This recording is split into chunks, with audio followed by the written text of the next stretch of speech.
Can you give me a hug, please? Those 7 words, whispered by a trembling stranger on a cold autumn afternoon, would shatter everything Ethan Miller thought he knew about grief, loneliness, and the courage it takes to let someone in. What seemed like a simple request from a desperate young woman named Lila Hart became the beginning of something neither of them expected, a collision of two broken lives that would either destroy them both or prove that family isn't always about blood. It's about who stays when the world tells them to run. Stay with me until the end of this story. Hit that like button and comment what city you're watching from so I can see how far this journey reaches. The autumn air carried that particular kind of chill that settles deep into your bones. Not quite winter, but cold enough to make you remember every loss you've ever carried. Ethan Miller sat alone on a weathered wooden bench outside Rosie's Cafe, a small corner establishment that had somehow survived 3 recessions and the death of downtown shopping. His hands wrapped around a paper coffee cup that had long since gone lukewarm, but he held it anyway, needing something to anchor him to the present moment. 42 years old, and this was what passed for peace in his life now. 20 minutes of silence on a Saturday afternoon while his 7-year-old daughter Maya visited with his sister Jennifer inside the cafe, their laughter occasionally drifting through the glass windows like music from another world. A world where joy came easily. A world he used to inhabit before Sarah died. 3 years. 3 years, 2 months, and 16 days since the aneurysm had stolen his wife in the middle of an ordinary Tuesday. She'd been loading the dishwasher, Maya had been watching cartoons, Ethan had been upstairs folding laundry, and then Sarah was just gone. No warning, no goodbye. Just the sound of ceramic plates shattering on the kitchen floor and Maya's screams pulling him from the mundane task of matching socks to the nightmare that would reshape every moment that followed. The grief counselor had told him that eventually the sharp edges would dull, that time would soften the blow. What she hadn't mentioned was that the softening wouldn't feel like healing, it would feel like forgetting, and forgetting felt like betrayal. So Ethan lived in this strange in-between space, functional enough to parent his daughter, broken enough that moments like these, 20 minutes on a bench pretending to be a normal person, felt like climbing Everest. He watched the street with unfocused eyes. October had painted the world in shades of amber and rust. Leaves skittered across the sidewalk in small tornadoes, chasing each other into gutters and doorways. A young couple walked past, hands intertwined, laughing about something on her phone. An elderly man shuffled by with a newspaper tucked under his arm, probably heading to the same bench in the park he'd claimed for the last 30 years. Ordinary people living ordinary lives, blissfully unaware of how quickly ordinary could become impossible. Ethan took a sip of the cold coffee and grimaced. He should go inside, get a fresh cup, join his daughter and sister in whatever animated conversation was making Maya's eyes light up through the window. But moving required energy he didn't have, and the silence out here felt safer than the effort of pretending everything was fine. That's when he noticed her. At first, she was just a figure at the edge of his peripheral vision. A young woman standing near the crosswalk, not quite crossing, not quite staying. Something about her stillness caught his attention. In a world of constant motion, she stood frozen, staring at nothing in particular. Or everything. It was hard to tell. She looked to be in her mid-20s, though there was something about her that made age difficult to pin down. Her dark hair was pulled back in a loose ponytail, revealing a face that might have been beautiful if it weren't so hollowed out by whatever weight she carried. She wore a faded blue jacket that had seen better years, jeans with a frayed hem, and sneakers that had been white once upon a time. But it was her posture that struck him most, the way she held herself like someone trying to take up as little space as possible in the world. Shoulders curved inward, arms wrapped around her torso. A person trying to disappear in plain sight. Ethan looked away, feeling like an intruder on a private moment of despair. Whatever she was going through, it wasn't his business. He had enough wreckage of his own to manage without taking on a stranger's pain. That's what he told himself, anyway, as he stared down into his coffee cup and tried to find the energy to stand up and walk the 15 feet back into the cafe. But then she moved. Not toward the crosswalk or away from it, toward him. His heart did an uncomfortable lurch in his chest. Not fear exactly, but that acute awareness that comes when your solitude is about to be interrupted. He kept his eyes on his coffee, hoping she was walking past him, not to him. The universe, he'd learned, rarely granted such mercies. Her footsteps stopped directly in front of his bench. Ethan looked up slowly, and what he saw made him forget the rehearsed expressions of polite dismissal he'd been preparing. Up close, her eyes told the story her posture had only hinted at. They were dark brown, almost black, and filled with a kind of desperate exhaustion that he recognized because he'd seen it in his own mirror on the worst days. These were the eyes of someone who had been drowning for so long they'd forgotten what breathing felt like. She opened her mouth, closed it, opened it again. Her hands were trembling, he noticed, fingers knotted together so tightly her knuckles had gone white. "I'm sorry," she said, her voice barely above a whisper. This is so strange. I know I shouldn't. I'm sorry." She turned to walk away before she'd even finished apologizing. "Wait," Ethan heard himself say, surprising them both. She stopped, her back still to him, shoulders hunched even further inward as if bracing for rejection or ridicule or whatever response she'd anticipated and decided she couldn't bear. "It's okay," he continued, his voice gentler than he'd heard it in months. "Whatever it is, it's okay." She turned back slowly, and the look on her face, hope and terror warring for dominance, made something crack open in his chest. A feeling he'd thought Sarah had taken with her. Empathy. The kind that doesn't calculate cost or convenience but just responds to another human being in pain. "Can you—" she started, then stopped, squeezing her eyes shut like she was gathering courage for a battle. "Can you give me a hug, please?" The words hung in the air between them like fragile glass ornaments, liable to shatter at the slightest breath. For a moment, Ethan couldn't process what he'd heard. Of all the things he'd expected, a request for money, for directions, for the time, this simple, devastating question hadn't even been on the list. Her eyes were still closed, tears leaking from the corners and trailing down her cheeks. She'd asked, and now she was waiting for the inevitable rejection, probably already regretting the vulnerability it had taken to voice such a need. "I'm so sorry," she said again, eyes flying open as she took a step back. "That was completely inappropriate. I don't know what I was thinking. I should go. I'm sorry for bothering you." This time when she turned to leave, she moved with purpose, her humiliation propelling her away from the bench, from him, from the mortification of having revealed too much of herself to a stranger. "Wait," Ethan said again, standing up this time. His coffee cup dropped onto the bench, forgotten. "Please, wait."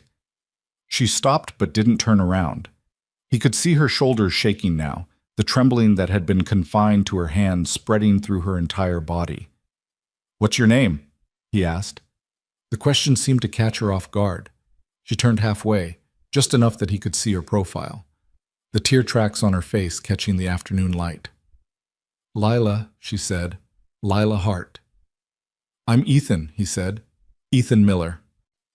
Introducing themselves felt absurdly formal given what she'd asked him, but it also felt necessary. A way of making this moment real, of transforming two strangers into two people who could see each other as human beings rather than categories or assumptions. "I don't think you're strange," Ethan continued, taking a small step toward her, careful not to invade her space. "I think you're someone who needs something, and you were brave enough to ask for it. That's not strange. That's just honest." Lila turned fully toward him now, her dark eyes searching his face for signs of mockery or pity. Finding neither seemed to surprise her. "When's the last time someone hugged you?" Ethan asked, the question coming from somewhere deep and instinctive, a place that understood loneliness better than he wanted to admit. Her face crumpled. 4 years, she whispered. 4 years, 7 months, and I don't know how many days. I stopped counting. The confession broke something open in both of them. Ethan felt tears prickling at the corners of his own eyes, a response to the raw honesty of her pain. 4 years without human touch. 4 years of carrying whatever burden had carved those hollows into her face, without a single person to hold her through it. He thought of Maya, who climbed into his lap a dozen times a day, who demanded bedtime hugs and morning squeezes and random afternoon cuddles. He thought of Jennifer, who always greeted him with a tight embrace, who had held him through the worst of his grief after Sarah died. He tried to imagine 4 years without any of that warmth, that basic human connection that reminded you that you weren't alone in the universe. He couldn't imagine it. The emptiness would swallow you whole. "Come here," Ethan said quietly, opening his arms. For a second, Lila just stared at him, as if she couldn't quite believe he was serious. Then, with a sound that was half sob, half gasp, she closed the distance between them and fell into his embrace. The impact was gentle but desperate, like someone who had been treading water for so long they'd forgotten solid ground existed. She buried her face in his shoulder and shook with silent sobs, her whole body trembling with the force of whatever she'd been holding back for all those years. Ethan tightened his arms around her, one hand instinctively moving to the back of her head in the same gesture he used when Maya had nightmares. "It's okay," he murmured, his own voice thick with emotion. "I've got you. It's okay."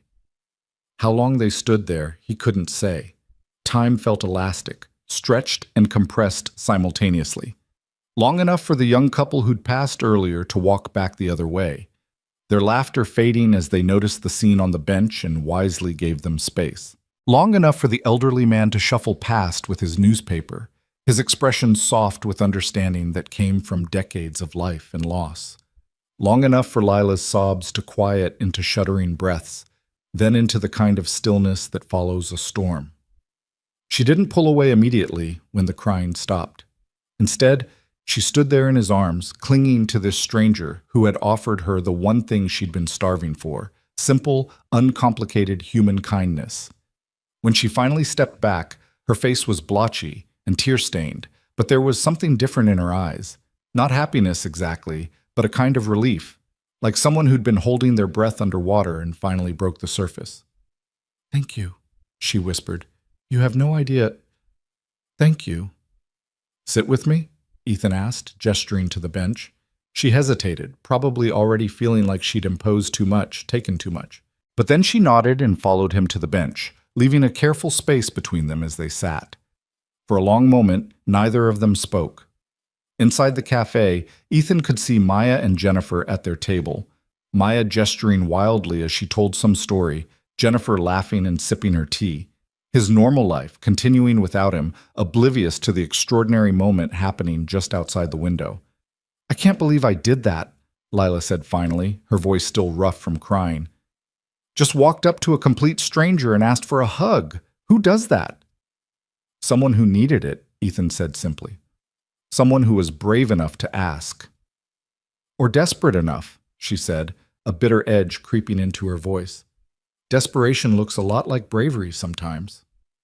"Maybe," Ethan conceded. "Or maybe they're the same thing. Maybe all bravery is just desperation pointed in a useful direction." She turned to look at him, really look at him, and he felt exposed under that gaze. Like she was seeing past the careful facade he'd constructed to protect himself from further pain and recognizing someone who understood loss from the inside out. "Why did you say yes?" she asked. "Most people would have thought I was crazy, or dangerous, or running some kind of scam." Ethan thought about it, trying to find words for the instinct that had overridden his usual caution. "Because I recognize something in your eyes," he said finally, "something I see in my own mirror on bad days. The look of someone who's been drowning for so long they're not even sure they want to be saved anymore. But they're still here, still trying, still asking. That's not crazy. That's the opposite of crazy." Lila's eyes filled with fresh tears, but she blinked them back, her jaw set with determination not to fall apart again. "You're going through something too," she said. It wasn't a question. "Yeah," Ethan admitted. "My wife died 3 years ago. Brain aneurysm, no warning. One minute she was there loading the dishwasher and humming along to the radio. The next minute, he trailed off, unable to finish the sentence even now. "I'm so sorry," Lila said, and the way she said it, with full understanding rather than empty platitude, made it bearable.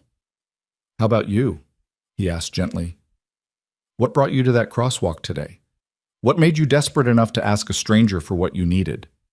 She looked away, her fingers twisting in her lap, and he saw her wrestling with how much to reveal, how much trust to extend. The silence stretched between them, not uncomfortable, just weighted with the decision she was making. "Car accident," she said finally. 4 years and 7 months ago. Drunk driver ran a red light. My boyfriend at the time, he was driving. He walked away with a broken arm. I wasn't so lucky. She paused, and Ethan waited, letting her find her way through the story at her own pace. Shattered pelvis, broken back, traumatic brain injury. The doctor said I was lucky to survive, lucky to walk again. Lucky. She laughed, but there was no humor in it. Funny how lucky can feel like a curse when you're the one living with the aftermath. The medical bills, Ethan guessed? Astronomical, Lila confirmed. Even with insurance, which was terrible to begin with. Physical therapy, surgeries, medications, specialist appointments, it never stops. I had to drop out of college. I was in my senior year, studying to be a teacher. Couldn't afford it anymore. Couldn't handle the cognitive load with the brain injury. My parents... She stopped, pain flashing across her face. They helped at first, but my dad had his own business, and it was struggling. My mom was dealing with her own health issues. Eventually, the money ran out. The patience ran out. Everything ran out. Ethan felt anger rising in his chest, the kind of righteous fury that comes from hearing about someone being abandoned when they needed help most. But he kept his voice calm, neutral, letting her continue. They told me I needed to be more independent, that I was bringing everyone down with my problems, that if I just tried harder, thought more positively, I could overcome all of it. Her hands had formed fists in her lap. As if positive thinking could magic away nerve damage and chronic pain and medical debt that would take 3 lifetimes to pay off. Jesus, Ethan breathed. And Derek, my boyfriend, he stuck around for about 6 months after the accident. But I wasn't the same person anymore. I couldn't do the things we used to do.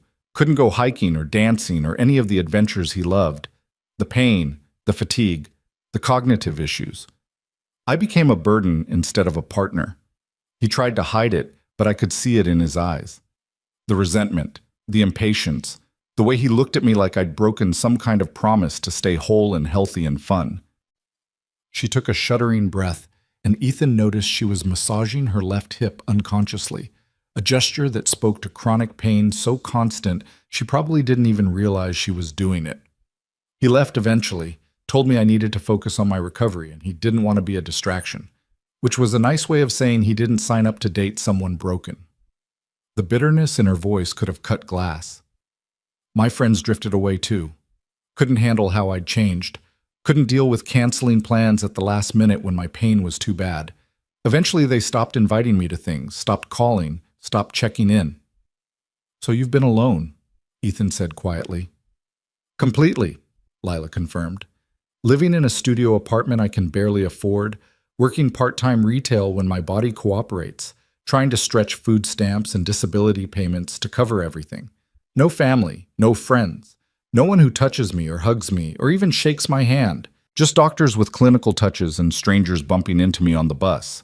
For 4 years and 7 months. The confession seemed to exhaust her. She sagged against the bench, looking smaller somehow, as if telling the story had cost her whatever energy she'd been running on. And today? Ethan prompted gently. What made today different? Lila was quiet for so long he thought she might not answer. When she finally spoke, her voice was barely a whisper. Today is my 27th birthday, she said. And I woke up this morning and realized I couldn't remember the last time someone touched me with kindness. Not medical necessity or transactional politeness, but actual human warmth. And I thought maybe if I could just have one hug from anyone, it might remind me what it feels like to be human, to be seen as a person worth touching, not just an inconvenience or a liability or a patient. Tears were streaming down her face again, but her voice remained steady. So I walked to the cafe where I used to come with Derek, back when I was a different person. And I was going to order a coffee and sit alone on my birthday and try not to think about how completely isolated my life has become. But then I saw you sitting here, and there was something about you, I don't know what, that made me think you might understand. That you might not judge me or laugh at me or call me crazy. She turned to look at him, her eyes red-rimmed but clear. And you didn't. You didn't do any of those things. You just gave me what I asked for. So thank you for making my birthday bearable, for reminding me that kindness still exists somewhere in the world. Ethan felt his throat tighten with emotion. Here was someone who had lost everything, health, family, love, community, and yet she was thanking him for a simple hug. The injustice of it, The profound wrongness of a world that could leave someone so thoroughly abandoned made him want to rage against something, anything. But rage wouldn't help her. What she needed was what she'd asked for, to be seen, to be treated with dignity and compassion, to be reminded that her worth as a human being didn't depend on her productivity or her independence or her ability to be fun and adventurous. "It's your birthday," he said, an idea forming. "Have you eaten?" She looked startled by the question. No, not yet." "Then let me buy you lunch," Ethan said. "My daughter's inside with my sister. We were just going to grab sandwiches here before heading home. Join us, please. No one should be alone on their birthday." Lila's eyes widened. "I couldn't possibly—" "You could," Ethan interrupted gently. "And you should, unless you don't want to, which is absolutely fine. But if the only thing stopping you is feeling like you're imposing, then I'm telling you right now you're not. You'd actually be doing me a favor." "How would I be doing you a favor?" she asked, skepticism and hope warring in her expression. "Because," Ethan said honestly, "I've been sitting in my grief for 3 years, going through the motions of living without actually connecting to anything or anyone outside my daughter. And you just reminded me what it means to really see someone else's pain and respond to it. That's a gift. So let me say thank you by buying you a birthday lunch." Before Lila could respond, the cafe door swung open and a small tornado of energy burst out onto the sidewalk. "Daddy!" Maya called out, her dark curls bouncing as she ran toward the bench. "Aunt Jenny says we have to order now or they're going to run out of the good cookies, and I need you to come inside right now because this is a cookie emergency." She skidded to a stop in front of them, only now noticing Lila. Maya's eyes, the same warm brown as Sarah's had been, took in the stranger with frank curiosity. "Who are you?" Maya asked with the blunt directness of 7-year-olds everywhere. "Maya, manners," Ethan said automatically, but he was smiling. "It's okay," Lila said, and Ethan was surprised to see a small smile touch her lips, the first he'd seen from her. "I'm Lila. I was just talking with your dad." "Are you sad?" Maya asked, because of course she'd noticed the tear tracks on Lila's face. "You look sad." "Maya," Ethan said more firmly. "I was sad," Lila said, her voice soft but steady. "But your dad helped me feel a little better." "That's good," Maya said with a satisfied nod. "Daddy's good at making people feel better. When I'm sad, he gives the best hugs in the whole world. Did he give you a hug?" "He did," Lila confirmed, and something in her expression made Ethan's heart twist. "Are you coming to eat with us?" Maya asked. "Because Aunt Jenny ordered too many sandwiches and Daddy always says we shouldn't waste food." Ethan caught Jennifer's eye through the cafe window. His sister was watching the scene with interest, her expression curious but not judgmental. She raised her eyebrows at him in a silent question. He gave a small nod. "Would you like that?" Ethan asked Lila. "I promise my daughter and sister are much better company than I am." Lila looked at Maya, who was staring up at her with the kind of open, uncomplicated friendliness that only children can manage.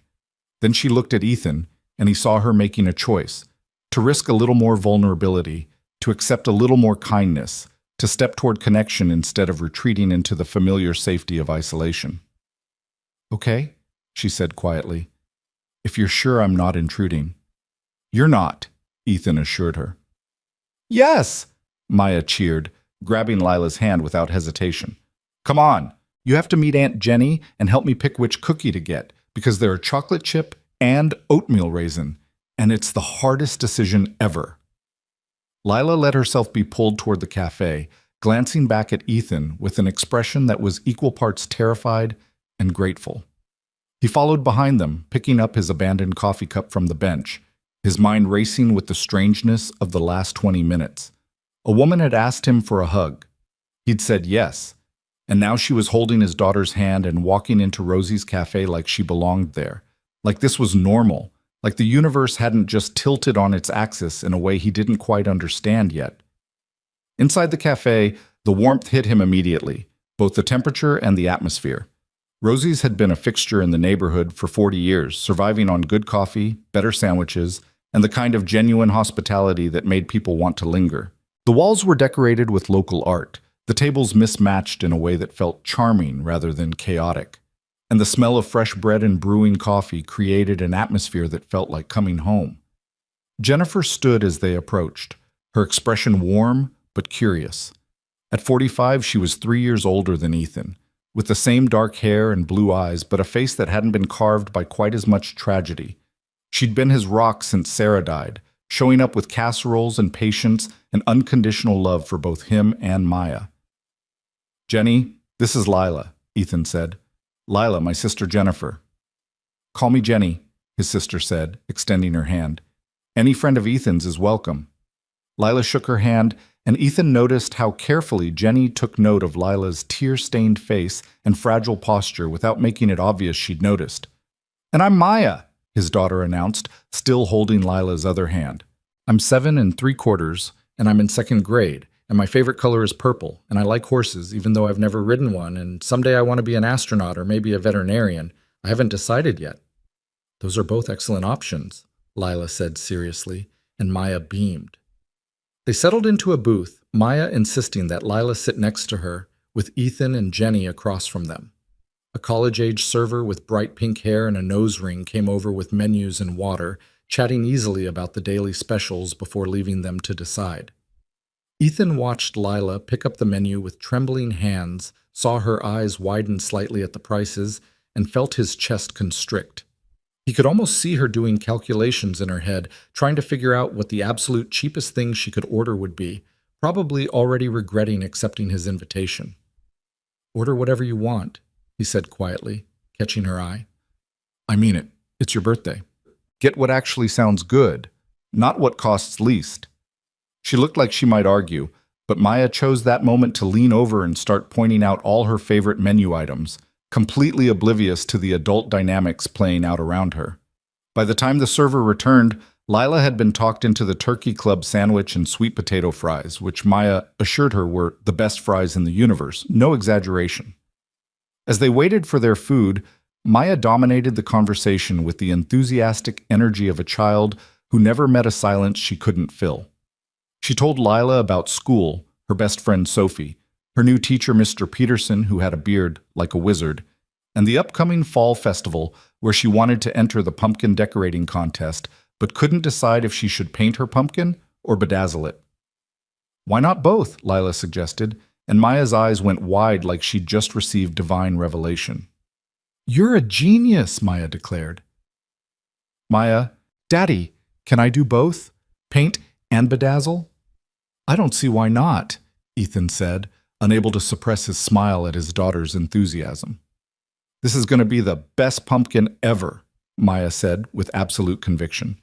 "Lila, will you come see it at the festival? It's in 2 weeks and everyone brings food and there are games, and last year they had a petting zoo with baby goats and they were so cute I almost died."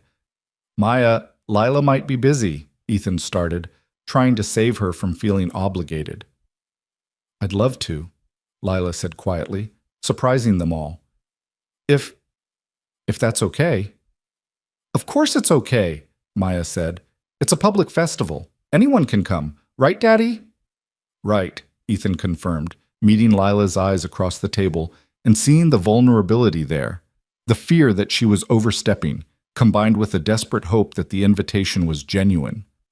The food arrived, and for a while conversation gave way to eating. Ethan noticed Lila take her first bite of the sandwich, like someone who hadn't had a good meal in longer than she wanted to admit. She closed her eyes briefly, and he saw her throat work as she swallowed, fighting back emotion over something as simple as a well-made sandwich. Jenny, perceptive as always, caught his eye and raised an eyebrow. A silent question about who this woman was and what was happening here. He gave a tiny shake of his head. "Later," he mouthed.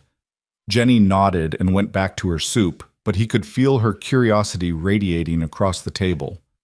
"So Lila," Jenny said conversationally, "have you lived in the area long?"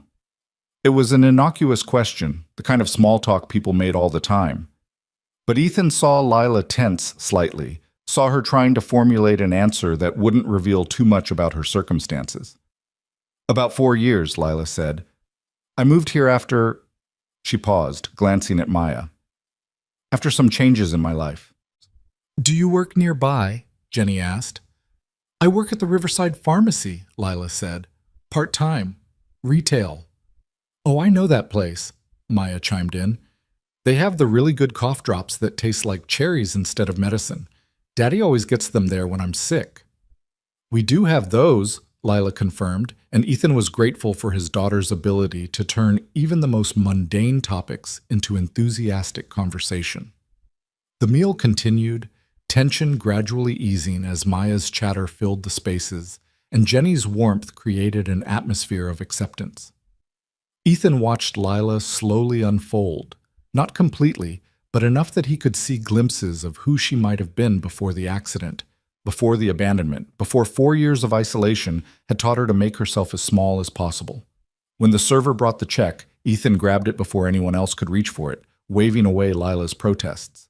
It's your birthday, he said firmly. The rule is birthday people don't pay. Is that a rule? Maya asked. Because my birthday is in March, and I definitely didn't pay then, but I'm 6 and I don't have money, so maybe that doesn't count. 7, Ethan corrected automatically. You're 7 3/4, remember? Oh yeah, Maya said. I always forget now that I'm 7. Being 7 is so much more grown up than being 6. Lila laughed, actually laughed, and the sound was like light breaking through clouds. Ethan found himself smiling at her, this stranger who had walked into his afternoon and somehow made it feel less heavy than it had in months. Outside the cafe, they stood in an awkward cluster on the sidewalk, that moment where parting feels imminent, but no one quite knows how to say goodbye. Thank you, Lila said, directing it at all of them, but her eyes landing on Ethan. For the food, for the company, for everything. You have no idea how much this meant to me. Do you have to go? Maya asked, her small face scrunched with disappointment. Can't you come home with us?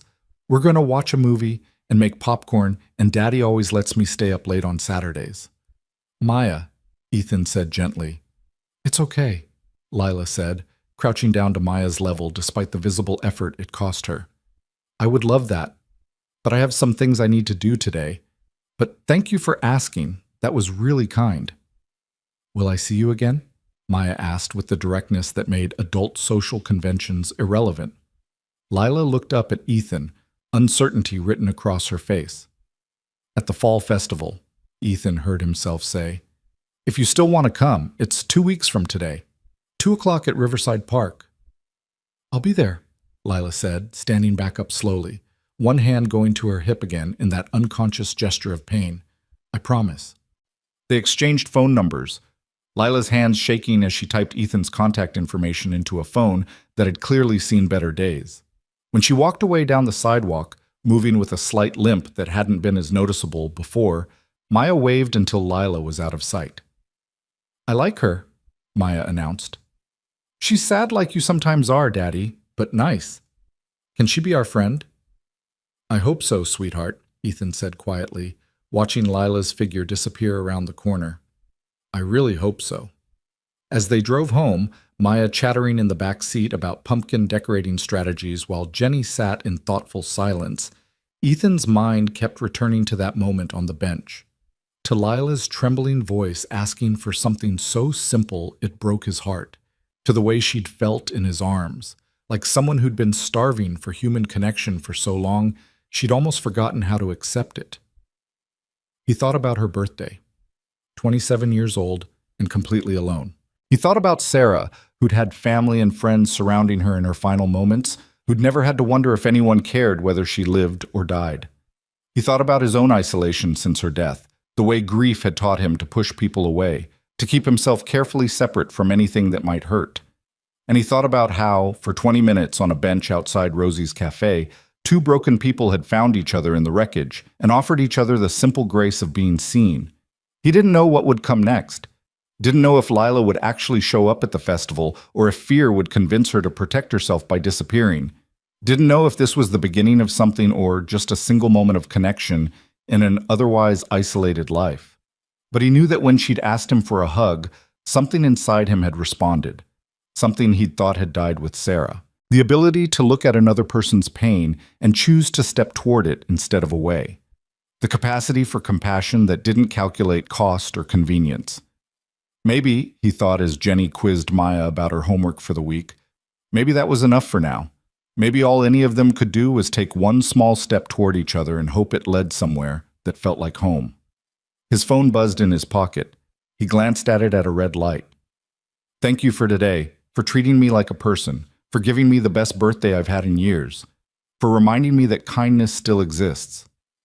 Lila Ethan felt his throat tighten with emotion. He typed back quickly.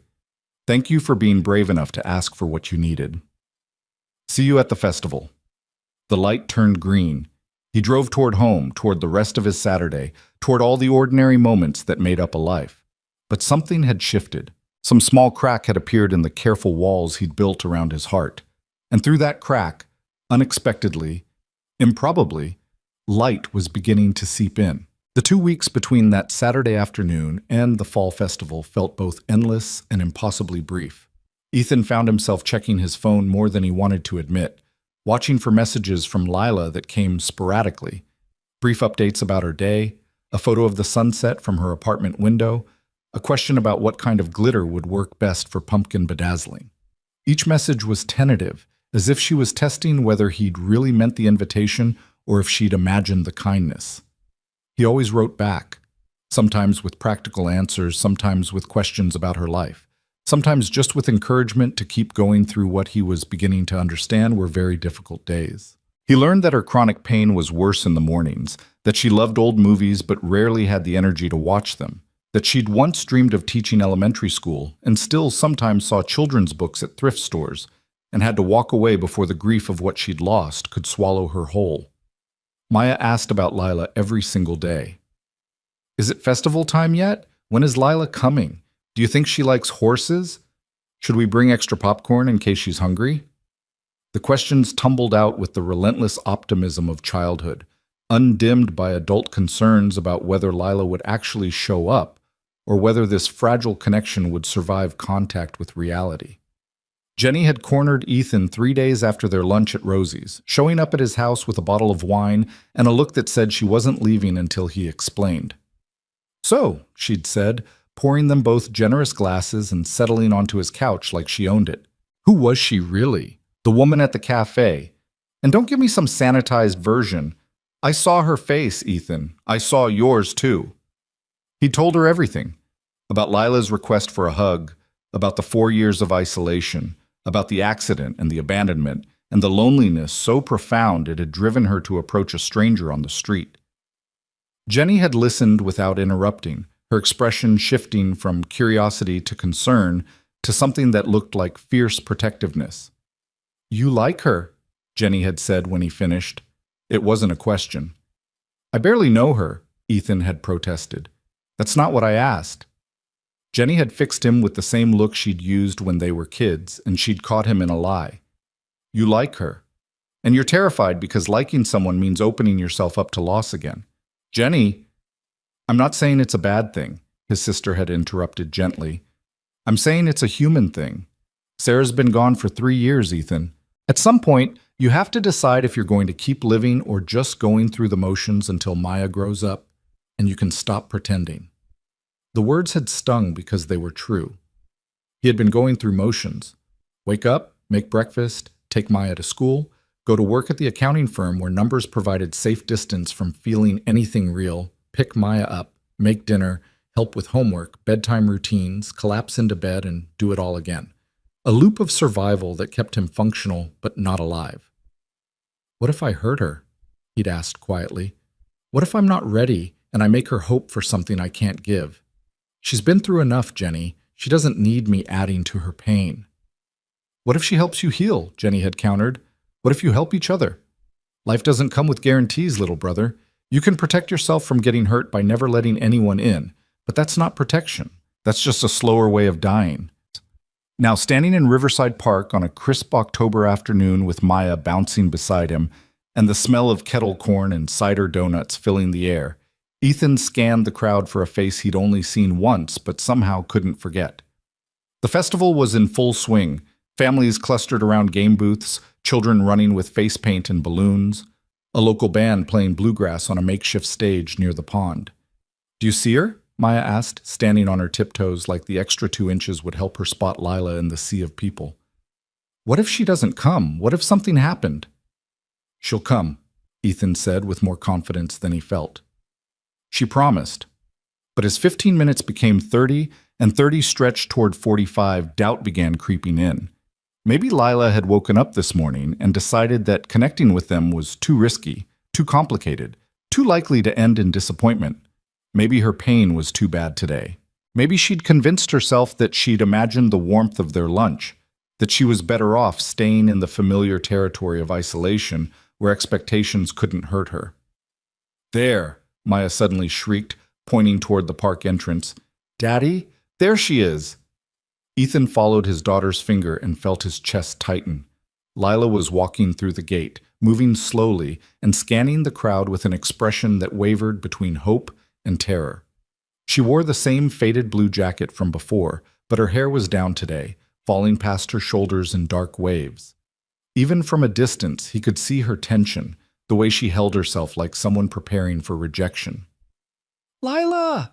Maya shouted, waving both arms over her head like she was flagging down a rescue plane. We're over here! Lila's face transformed when she spotted them. The anxiety melted into something that looked like relief mixed with joy, and she raised one hand in a tentative wave.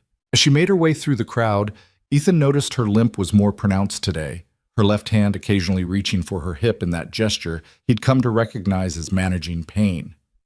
You came, Maya said when Lila reached them, stating the obvious with the delighted enthusiasm of someone who genuinely worried about the outcome. I promised, didn't I? Lila said, and her smile, shy but genuine, made something warm unfold in Ethan's chest. I'm glad you're here, he said simply. Me too, Lila replied, and the way she said it made him think she was surprised by her own truthfulness. The afternoon unfolded with the easy chaos of a small-town festival. Maya dragged them from booth to booth, insisting they try the ring toss. Ethan failed spectacularly. Lila surprised them both by winning a small stuffed bear, which she immediately gave to Maya. The duck pond. Maya picked number 17 and won a whistle she immediately began testing despite Ethan's protest. And the face painting booth where Maya emerged as a purple butterfly with glitter that would definitely end up all over his house for the next 6 months. Through it all, Lila seemed to slowly relax. Not completely. There was still a watchfulness to her, an awareness that this happiness was fragile and could shatter at any moment, but enough that Ethan caught glimpses of who she must have been before life had taught her that joy was temporary and pain was constant. Your turn, Maya announced when they reached the pumpkin decorating contest area, which had been set up under a large tent with rows of tables covered in paint, glitter, stickers, and every craft supply imaginable. Maya's pumpkin sat on their designated table space, a medium-sized beauty she'd selected with the gravity of someone choosing a gemstone. For the next hour, they helped her execute her vision of a purple and silver glitter explosion with hand-painted swirls and stick-on rhinestones that caught the light like tiny stars. This is amazing, Lila said, carefully applying glue to another section while Maya pressed glitter into place with intense concentration. I don't think I've ever seen a more glamorous pumpkin. It's going to win first place for sure, Maya declared with the absolute confidence of childhood. Everyone else's pumpkins are going to be so jealous. I don't think pumpkins can feel jealousy, sweetheart, Ethan said, dabbing paint on Maya's nose and making her giggle. These pumpkins can, Maya insisted. Look at them. They know mine is the best. At some point during the decorating frenzy, Lila had ended up with purple paint on her cheek and silver glitter in her hair, looking more alive than Ethan had seen her. She was laughing at something Maya said, her whole face lit up with genuine amusement, and he had to look away from the brightness of it before the wanting became too obvious. I need to wash my hands, Maya announced, examining her glitter-covered fingers with satisfaction. They have bathrooms by the food trucks, right, Daddy? Right over there, Ethan confirmed, pointing. Can you go by yourself or do you need me to come? Maya gave him a look of profound 7-year-old exasperation. I'm not a baby. I can go to the bathroom by myself. I'll be right back.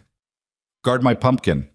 She scampered off before he could insist on accompanying her, leaving Ethan and Lila alone for the first time since the cafe. An awkward silence descended, filled with the ambient noise of the festival, but somehow feeling separate from it. She's wonderful, Lila said finally, watching Maya's retreating figure with an expression Ethan couldn't quite read. You're doing an amazing job with her. Most days I feel like I'm just barely keeping my head above water, Ethan admitted. But she makes it easier, gives me a reason to get up and keep going even when everything feels impossible. She talks about her mom sometimes, Lila said carefully. Sarah, Maya told me while we were picking out glitter that her mommy is in heaven and can see her from there. She said it so matter-of-factly, like it was just another piece of information about her life. Ethan felt the familiar ache in his chest, the one that never quite went away when Sarah came up in conversation. She was 3 when Sarah died. Old enough to remember, but young enough that the memories are already fading. Sometimes she asks me questions. What did Mom's voice sound like? Did Mom like butterflies? Would Mom be proud of her spelling test score? And I try to keep Sarah alive for her, to make sure she knows her mother loved her. But there's this fear that someday Maya's memories will just be my stories, not her own experiences. That must be terrifying, Lila said softly. It is, Ethan agreed. But Jenny, my sister, she reminds me that stories matter. That even if Maya's direct memories fade, she'll carry Sarah with her through the stories we tell, the values Sarah held, the love that shaped her first 3 years. I have to believe that's enough. They were quiet for a moment, both watching the activity around them. Parents helping children, couples walking hand in hand, the band transitioning into a cover of an old folk song that drifted across the park. Can I ask you something? Lila said, her voice hesitant. And you can tell me if it's too personal or if I'm overstepping. Ask, Ethan said. Why did you say yes? She asked, not quite meeting his eyes. That day at the cafe, when I asked for a hug. Most people would have thought I was dangerous or crazy or running a scam, but you didn't even hesitate. Why? Ethan thought about it, trying to find words for something he'd acted on more from instinct than conscious decision. I saw myself in you, he said finally. Not the specific circumstances. Your pain is yours, and I won't pretend to fully understand it, but the isolation, the feeling of being cut off from basic human connection, that I understood. After Sarah died, people didn't know what to say to me, so eventually they stopped saying anything. They stopped calling, stopped inviting us to things, stopped treating me like a normal person, and started treating me like a tragedy they were uncomfortable being around. He ran his hand through his hair, a nervous gesture left over from childhood. Jenny stuck around. A couple of old friends check in sometimes. But mostly it's been me and Maya in our own little bubble, going through the motions of normal life while feeling completely separate from it. So when you asked for a hug, when you admitted that basic need out loud, it felt like the bravest and most honest thing I'd heard in years. And I wanted to honor that honesty with honesty of my own, which was that, yes, I understood what it felt like to be starving for connection. And yes, I could give you what you were asking for. Lila's eyes were bright with unshed tears. I almost didn't approach you, she confessed. I stood at that crosswalk for 20 minutes, arguing with myself, convincing myself it was a terrible idea and I should just go home. But something about the way you were sitting there, so alone in the middle of everything, made me think you might understand, that you might say yes. I'm glad you were brave enough to ask, Ethan said. I'm glad you were kind enough to answer, Lila replied. Maya's return broke the moment, her hands now clean but her face sporting a new smear of something that looked suspiciously like chocolate frosting. They have chocolate donuts, she announced. Can we get some? Please? Lila, have you had the chocolate donuts here? They're so good you'll want to cry happy tears. I don't think I've ever cried happy tears over a donut, Lila said, laughing. But I'm willing to try. They got donuts. Maya insisting Lila needed to try the chocolate while also sampling the apple cider and the pumpkin-flavored options for comparison purposes. They found a spot on the grass near the pond, spreading out Ethan's jacket as a makeshift picnic blanket, and ate while Maya provided running commentary on everything happening around them. That dog is wearing a costume, she said, pointing at a golden retriever in a hot dog outfit. Do you think dogs like wearing costumes, or do they just tolerate it because humans think it's cute? Probably the second one, Ethan said. That's what I thought, Maya said sagely. People don't always think about what others actually want. They just do what makes them feel good. The observation, startlingly perceptive for a 7-year-old, hung in the air. Lila caught Ethan's eye, and he saw his own thought reflected there. Sometimes children saw the truth of things more clearly than adults who'd learned to complicate everything with self-protection and fear. As the afternoon wore into early evening, the festival began to shift moods. The families with young children started packing up and heading home. The band transitioned from bluegrass to slower folk songs. String lights that had been invisible in daylight flickered on, transforming the park into something magical. They were walking back from seeing Maya's pumpkin officially entered in the contest when Lila stumbled. It was subtle, her left leg simply giving out mid-step, but Ethan caught her arm before she could fall. "Sorry," she said immediately, her face flushing with embarrassment. "My leg does that sometimes. Nerve damage from the accident. I'm fine." But Ethan could see she wasn't fine. Her face had gone pale, and she was breathing more carefully, the way people do when they're managing significant pain. "Do you need to sit down?" he asked quietly. "I should probably get going anyway," Lila said, not quite answering the question. "I've been on my feet longer than usual today. I don't want to ruin the afternoon by turning into a burden." "You're not a burden," Ethan said firmly. "But if you're in pain, let's find somewhere you can rest for a bit. The band is about to start their evening set, and Maya has been begging to stay for it. Sit with us, and when you're ready to go, I'll drive you home." "I can take the bus," Lila started. "Lila," Ethan interrupted gently. "Let someone help you. Please." She looked like she wanted to argue, but Maya chose that moment to tug on Lila's other hand. "Please stay," his daughter said. "The evening music is the best part. They play the slow, pretty songs, and sometimes people dance, and it's so romantic. Daddy says romantic means when people really like each other." "That's one definition," Ethan said, fighting back a smile. "Please?" Maya tried again, deploying her most effective weapon, the puppy dog eyes that Ethan had never successfully resisted in 7 years of parenting. "Okay," Lila conceded, "but just until the music starts." They found a spot on one of the benches near the pond, close enough to hear the band clearly, but far enough from the speakers that conversation was still possible. Maya wedged herself between them, swinging her legs and humming along with songs she didn't know the words to. As the sun sank lower, painting the sky in shades of orange and pink, Ethan noticed Lila relaxing again, some of the tension leaving her shoulders as the pain presumably eased.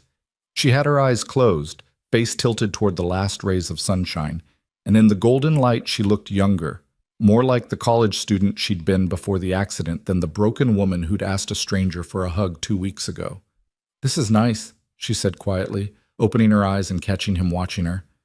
"I'd forgotten what it feels like to just be somewhere, with people, without constantly worrying about whether I'm welcome or when I'll have to leave." "You're welcome," Ethan said, "for as long as you want to stay." Maya had started to get drowsy, the combination of fresh air, physical activity, and a stomach full of donuts catching up with her. She leaned against Lila's side, her eyes drifting closed as she fought to stay awake for the music she'd insisted they needed to hear.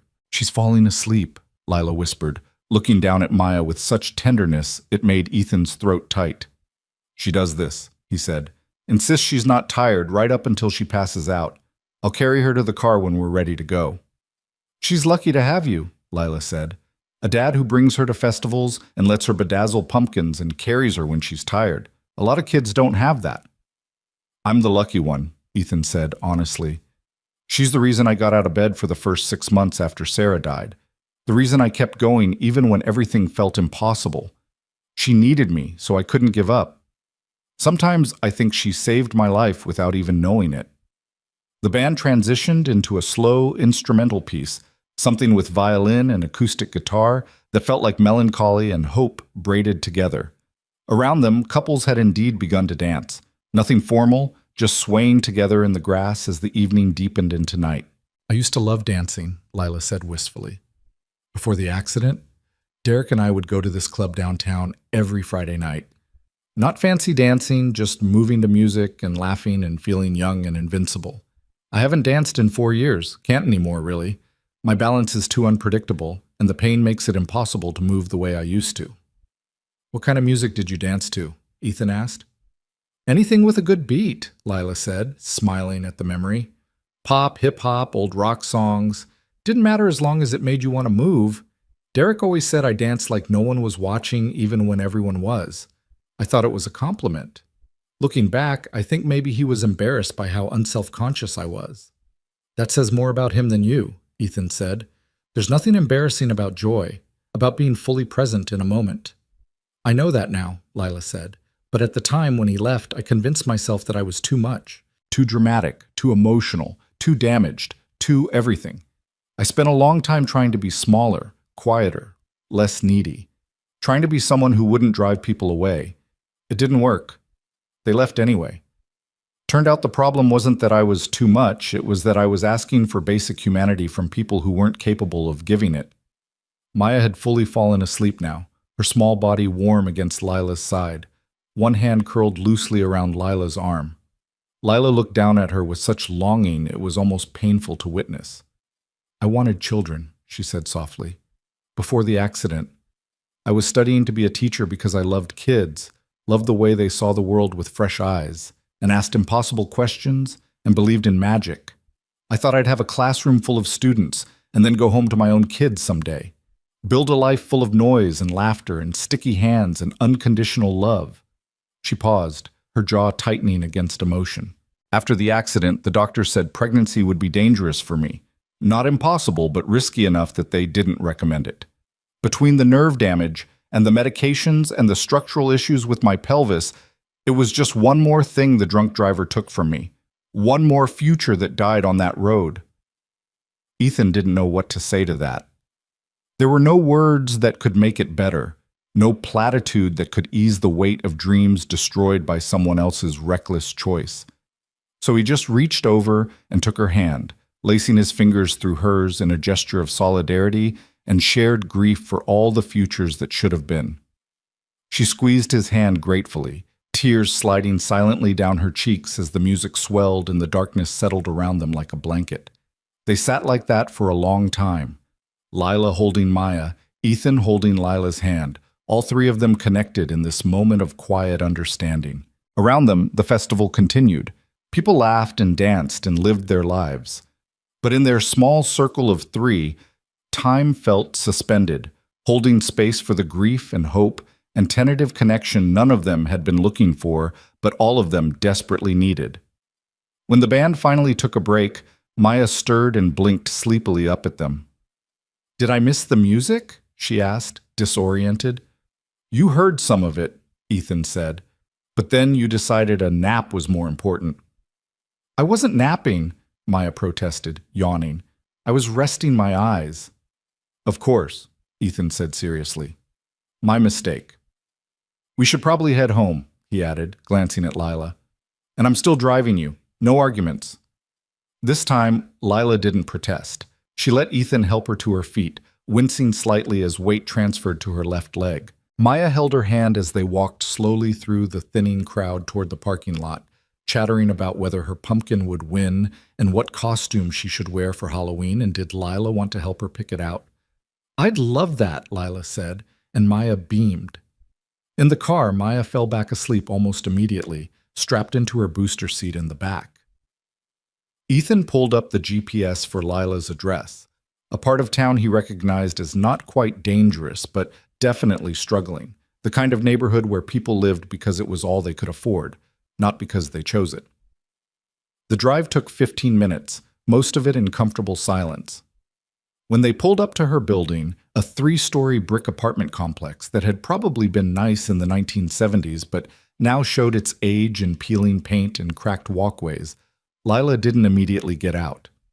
"Thank you," she said quietly. "For today. For including me. For treating me like I matter." "You do matter," Ethan said firmly. "And this doesn't have to be a one-time thing, Lila.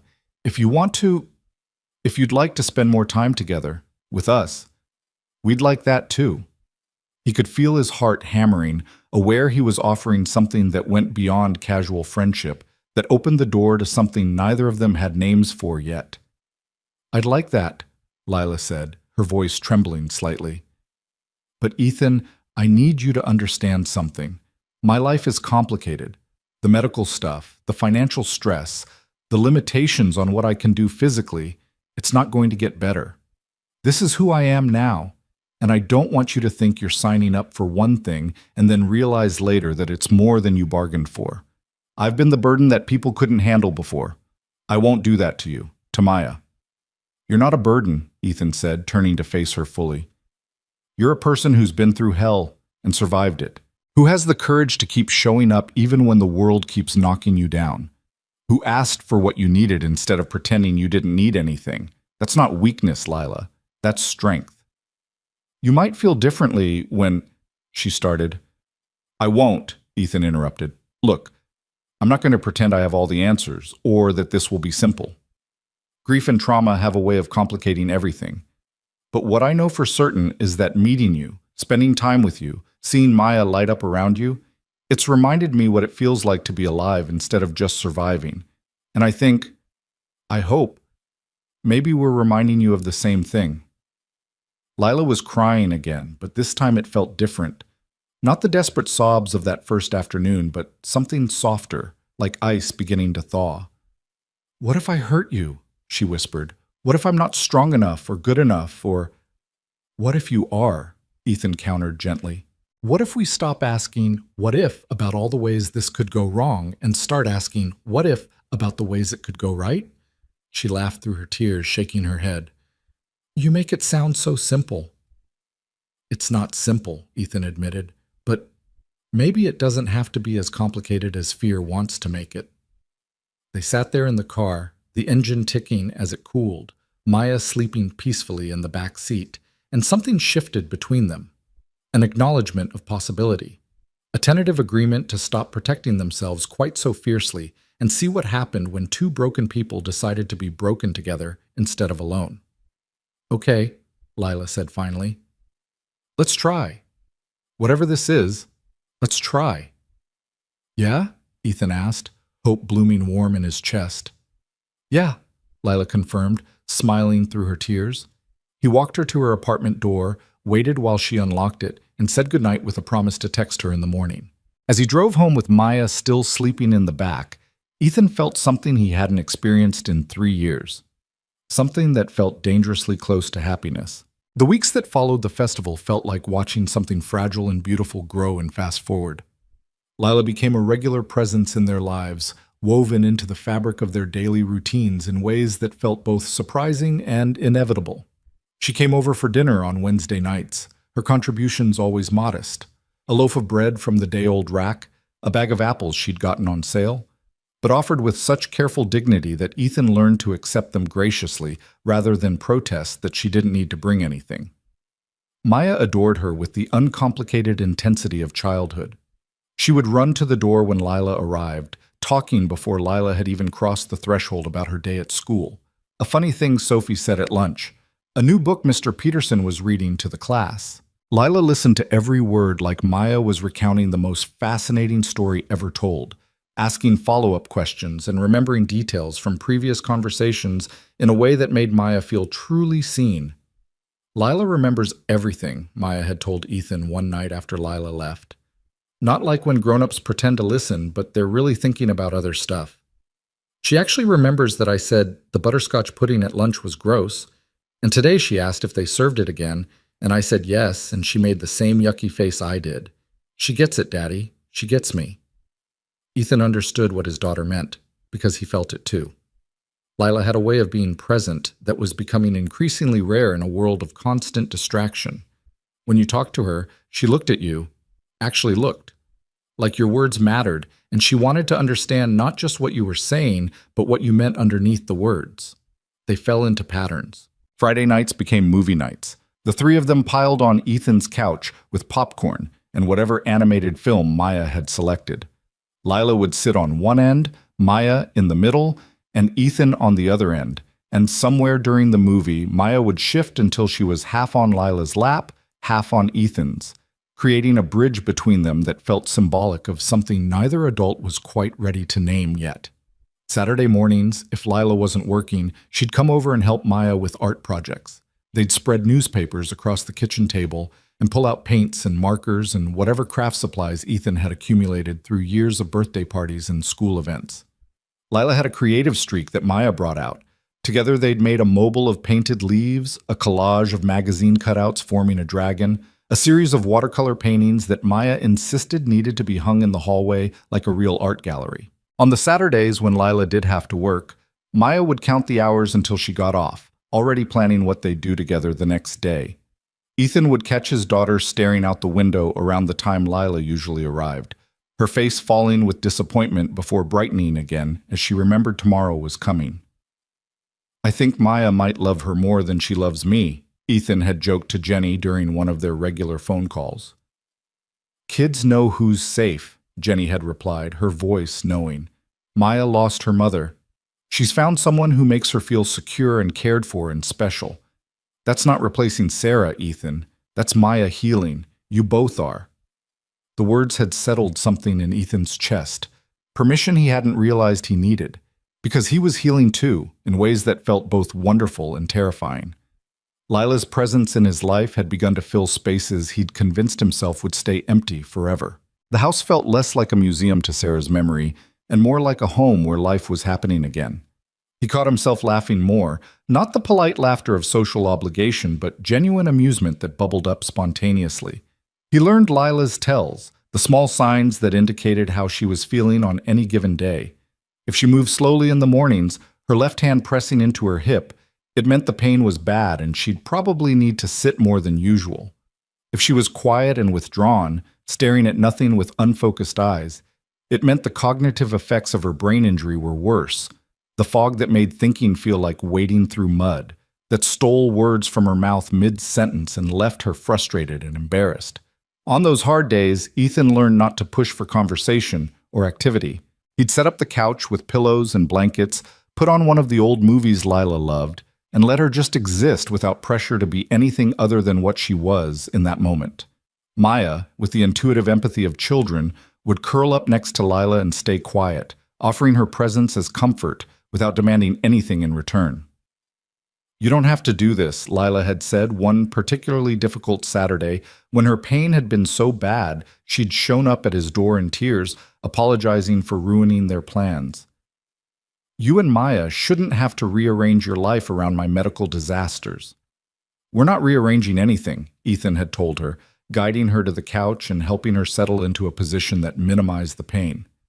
"We're just being with someone we care about who's having a hard day. That's what people do for each other." "Not in my experience," Lila had said bitterly. "Then your experience has been with the wrong people," Ethan had replied simply. It was during these quiet moments, when Lila's defenses were lowered by pain or exhaustion, that Ethan saw glimpses of the depth of trauma she carried. Not just the physical injuries, but the psychological wounds left by everyone who'd abandoned her when she stopped being convenient. The way she apologized constantly for things that didn't require apology. The way she flinched when she thought she'd inconvenienced someone, already bracing for rejection. The way she hoarded food in her purse because years of food insecurity had taught her you never knew when your next meal might come. He'd noticed the food thing one evening when Maya had offered Lila the last cookie from the batch they'd baked, and Lila had wrapped it carefully in a napkin and tucked it into her purse instead of eating it. "You can have it now," Maya had said, confused. "They taste better when they're fresh." "I know, sweetie," Lila had said, her smile not quite reaching her eyes. "But I like to save treats for later. Makes them last longer." But Ethan had seen the truth in the tight set of her shoulders, the way her fingers had trembled slightly as she'd put the cookie away. This wasn't about making treats last. This was about survival instincts developed when you weren't sure where your next meal was coming from, when disability payments and part-time retail wages barely covered rent and medication, when food pantries became regular stops, and every scrap mattered. That night, after Maya had gone to bed and Lila was getting ready to leave, Ethan had packed up the remaining cookies plus some leftovers from dinner and handed her the container. "For later," he'd said simply, cutting off her protest before it started. "I made too much, and it'll go bad if someone doesn't eat it." The look she'd given him, gratitude mixed with shame mixed with relief, had broken something in his chest. No one should have to feel grateful for basic food security. No one should have to wrap cookies in napkins and hide them in purses because they couldn't trust that there would be enough. He'd started being more intentional after that, making sure there were always leftovers when Lila came for dinner, always extra groceries he'd accidentally bought that she could take home. He learned to frame it as her doing him a favor. Maya won't eat this kind of pasta. Can you use it? Or, I grabbed the wrong kind of bread. You'd be helping me out if you took it. Because Lila would accept help if she thought she was helping someone else, even when it was obvious the pretense was exactly that. As November arrived and the days grew shorter, Ethan realized that what had started as simple friendship had evolved into something deeper and more complex. He found himself thinking about Lila at odd moments during the day, wondering if her shift at the pharmacy was going okay, whether her pain was manageable, if she remembered to eat lunch. He kept his phone close, always hoping for one of her random texts, a photo of something interesting she'd seen, a question about what Maya might like for her upcoming birthday, a simple thinking of you that made his whole day brighter. Maya had started referring to their household as we, a pronoun that automatically included Lila. We should go to the library this weekend, she'd say. We need to get a bigger turkey for Thanksgiving because Lila's coming. We could make Halloween costumes together instead of buying them. The easy assumption that Lila was part of their family unit felt simultaneously right and terrifying. Ethan had been so careful for 3 years not to let anyone get too close, not to risk Maya's heart or his own on someone who might leave. But Lila had slipped past his defenses without even trying, and now the thought of her not being in their lives felt unimaginable. He was contemplating this one Thursday evening in early November, loading the dishwasher while Maya did homework at the kitchen table and Lila sat nearby, helping her sound out challenging words in her reading assignment. The domesticity of the scene, the comfortable silence broken only by Maya's occasional questions and Lila's patient answers, felt like something he'd thought he'd lost forever when Sarah died. His phone rang, shattering the peaceful moment. The caller ID showed Richard Sterling, Sarah's father. Ethan's stomach dropped. His in-laws rarely called anymore, the relationship having grown increasingly strained since Sarah's death. Richard and Patricia had never quite forgiven him for surviving when their daughter hadn't, as if grief was a competition he'd somehow won by still being alive. I need to take this, Ethan said, grabbing the phone and stepping into the living room. Hello, Richard. Ethan. His father-in-law's voice was clipped, formal. Patricia and I need to speak with you. It's about Maya. What about her? Ethan asked, already tensing against whatever was coming. We've been hearing things, Richard said, from friends who live in your neighborhood, about a woman who's been spending a considerable amount of time at your house, around our granddaughter. Ethan's jaw tightened. Her name is Lila. She's a friend. A friend, Richard repeated, skepticism dripping from every syllable. Ethan, our granddaughter has already lost her mother. We're concerned about you introducing unstable influences into her life. Unstable influences? Ethan's voice came out harder than he'd intended. You don't know anything about Lila. We know enough, Patricia's voice cut in. She must have been on speakerphone. We know she's significantly younger than you, that she works part-time retail, that she has ongoing medical issues. We know she's been in your home regularly around Maya, and we're concerned about what kind of example this sets for our granddaughter. The example it sets, Ethan said, his anger building, is that people who've been through hard times deserve kindness and support. That disability doesn't make someone less worthy of friendship and community. We'd like to meet her, Richard interrupted. Before this goes any further, dinner at our house this Sunday. You, Maya, and this Lila person. If she's going to be around our granddaughter, we have a right to know who she is. It wasn't a request. It was a demand wrapped in the veneer of grandparental concern, with the unspoken threat that refusal would have consequences. I'll ask her, Ethan said through gritted teeth, but I won't force her if she's not comfortable. 6 o'clock Sunday, Richard said. Don't be late. The line went dead. Ethan stood in the living room, phone still pressed to his ear, rage and anxiety warring in his chest. He could hear Maya and Lila in the kitchen, their voices a soft murmur of normalcy that felt 1,000 miles away from the ugliness of the phone call. When he returned to the kitchen, both of them looked up. Maya's expression was curious, but Lila's had shuddered completely. She'd heard enough to know the call hadn't gone well. Everything okay? She asked quietly. Can we talk? Ethan said. After Maya goes to bed? Lila nodded, but something had shifted in her posture, that familiar tension returning as she prepared for whatever blow was coming. The next hour felt interminable. They finished Maya's homework, went through the bedtime routine, read the required 2 stories. When Maya finally fell asleep, Ethan found Lila in the living room, perched on the edge of the couch like someone ready to run. "That was Sarah's parents," Ethan said, sitting down next to her. "They've heard that you've been spending time here with Maya. They want to meet you. Dinner on Sunday." Lila's face had gone pale. "They don't want to meet me," she said, her voice flat. "They want to evaluate me, judge whether I'm good enough to be around their granddaughter." "Lila? And I'm not going to pass their evaluation, am I?" She stood up abruptly, starting to pace. "Part-time retail worker with massive medical debt and disability issues. No college degree, no prospects, living in a crappy apartment in the bad part of town. I'm exactly the kind of person rich grandparents don't want around their precious granddaughter." "You're the kind of person who makes Maya light up when you walk in the room," Ethan said firmly. "The kind of person who listens to her stories and remembers details and helps her feel special and loved. That's what matters." "That's not what will matter to them," Lila said, and there was such defeat in her voice it hurt to hear. "I know how this goes, Ethan. I've been the person who wasn't good enough before. I don't think I can do it again." "Then don't come," Ethan said. "I'll tell them you're not available, that it's not their business who I'm friends with or who spends time in my home." "And they'll hold it against you," Lila said. "Against Maya. They'll use it as proof that you're making poor decisions, that maybe their granddaughter isn't safe with you. I've seen it happen, Ethan. Grandparents with money and lawyers who decide the surviving parent isn't fit. I won't be the reason you lose custody of your daughter." The thought hadn't even occurred to him, but now that Lila had voiced it, cold fear settled in his gut. Richard and Patricia had never explicitly threatened legal action, but they'd made their disapproval of his parenting clear enough. Adding fuel to that fire by refusing their request could have consequences he couldn't afford. "So we go," Ethan said. "We have dinner. We show them that you are a good person who cares about Maya, and then they back off." "You really believe it will be that simple?" Lila asked, her expression skeptical. "No," Ethan admitted, "but I believe you're strong enough to handle whatever they throw at you, and I'll be right there beside you." Lila looked at him for a long moment, fear and determination warring in her expression. Finally, she nodded.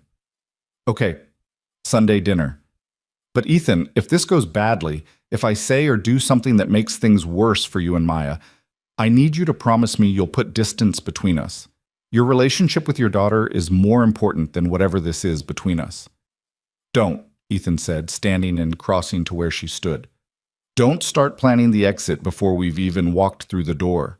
We face this together, and we'll deal with whatever happens together." But even as he said the words, doubt gnawed at him. Richard and Patricia Sterling were formidable people, used to getting their way through a combination of money, social position, and sheer force of will. They'd been civil enough in the aftermath of Sarah's death, focused on their own grief. But as time passed, and Ethan's parenting choices diverged from their expectations, the civility had worn thin. They disapproved of his decision to keep Maya in public school instead of the private academy where Sarah had gone. They questioned his choice to remain in his modest house rather than accept their offer to buy him something larger in a better neighborhood. They made pointed comments about Maya's wardrobe, her activities, the amount of screen time he allowed. Every interaction was a subtle criticism, a reminder that he would never measure up to their standards for raising their granddaughter. And now he was bringing Lila into that hostile environment, asking her to subject herself to their judgment, while he couldn't guarantee he could protect her from it. Sunday arrived too quickly. Ethan spent the morning trying to project calm he didn't feel, while Maya chattered excitedly about seeing her grandparents. She'd been too young when Sarah died to remember the early days of grief, when Richard and Patricia had been more present. Now they were distant figures who sent expensive gifts on birthdays and Christmas, but rarely made the hour drive to visit in person. Lila arrived at 4:30, giving them time to drive to the Sterling house together. She'd clearly put effort into her appearance, hair neatly styled, wearing a simple blue dress that was probably the nicest thing she owned, minimal makeup that couldn't quite hide the dark circles under her eyes that spoke to a sleepless night. But her hands were shaking as she got into the car, and Ethan reached over to squeeze one gently. "We've got this," he said. I hope you're right, Lila replied, but her voice lacked conviction. The Sterling house was exactly what Ethan had described to Lila, a sprawling colonial in an exclusive gated community, all manicured lawns and expensive cars in circular driveways, old money and older attitudes where worth was measured in country club memberships and prestigious college degrees. Maya pressed her face to the window as they drove through the gate. Wow, she breathed. I always forget how big Grandma and Grandpa's house is. It's very big, Lila agreed, and Ethan heard the nervousness underneath her attempt at normal conversation. Richard answered the door himself, tall and silver-haired in expensive casual wear that probably cost more than Lila's monthly rent. His smile for Maya was genuine, but his eyes went cold when they landed on Lila. You must be Lila, he said, extending his hand with the warmth of someone greeting a door-to-door salesman. Richard Sterling. It's nice to meet you, Lila said, shaking his hand despite the obvious lack of welcome. Patricia appeared behind her husband, impeccably dressed and coiffed, her expression a masterclass in polite disdain. Come in, she said. Dinner will be ready shortly. The house was as intimidating inside as outside. High ceilings, expensive art, furniture that looked like it belonged in a museum rather than a home. Maya skipped ahead to the sunroom where her grandparents kept a toy box for her visits, oblivious to the tension crackling through the adults. Drinks?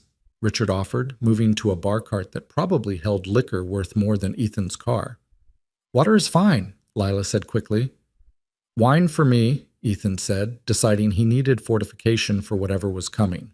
They made excruciating small talk in the living room, Richard asking pointed questions about Lila's background, Patricia making observations about the neighborhood Lila lived in with barely concealed horror. Lila answered everything with careful honesty, her posture growing more rigid with each question that felt more like an interrogation than conversation. And you work in retail? Patricia asked, the word retail pronounced like it tasted bad. Part-time at Riverside Pharmacy, Lila confirmed. It's flexible around my medical appointments. Yes, Ethan mentioned you have ongoing health issues, Richard said. Nothing contagious, I hope. The question was so outrageously rude that Ethan nearly choked on his wine. But Lila just smiled tightly and said, No, nothing contagious, chronic pain and mobility issues from a car accident 4 years ago. How unfortunate, Patricia said in a tone that suggested she found it more inconvenient than unfortunate. Dinner was a carefully orchestrated nightmare. Patricia had prepared an elaborate meal clearly designed to showcase the gulf between her world and Lila's. Multiple courses, expensive wine, foods that required specialized knowledge to eat properly. Ethan watched Lila navigate the array of silverware and crystal glasses with growing anxiety, saw her hands tremble slightly as she tried to remember which fork was for which course. Maya, blessedly, filled the silences with cheerful chatter about school and her friends and the Halloween costume Lila had helped her create. But even Maya's enthusiasm couldn't fully dispel the oppressive atmosphere of judgment that permeated the room. So Lila, Richard said as they finished the main course, what are your intentions regarding my son-in-law and granddaughter? The question landed like a bomb in the middle of the table.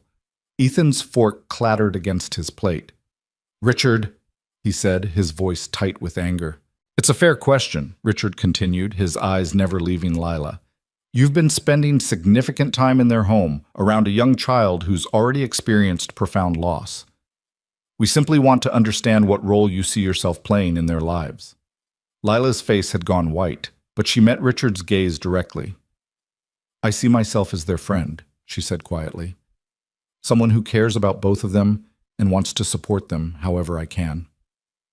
And when your health issues interfere, like Patricia asked?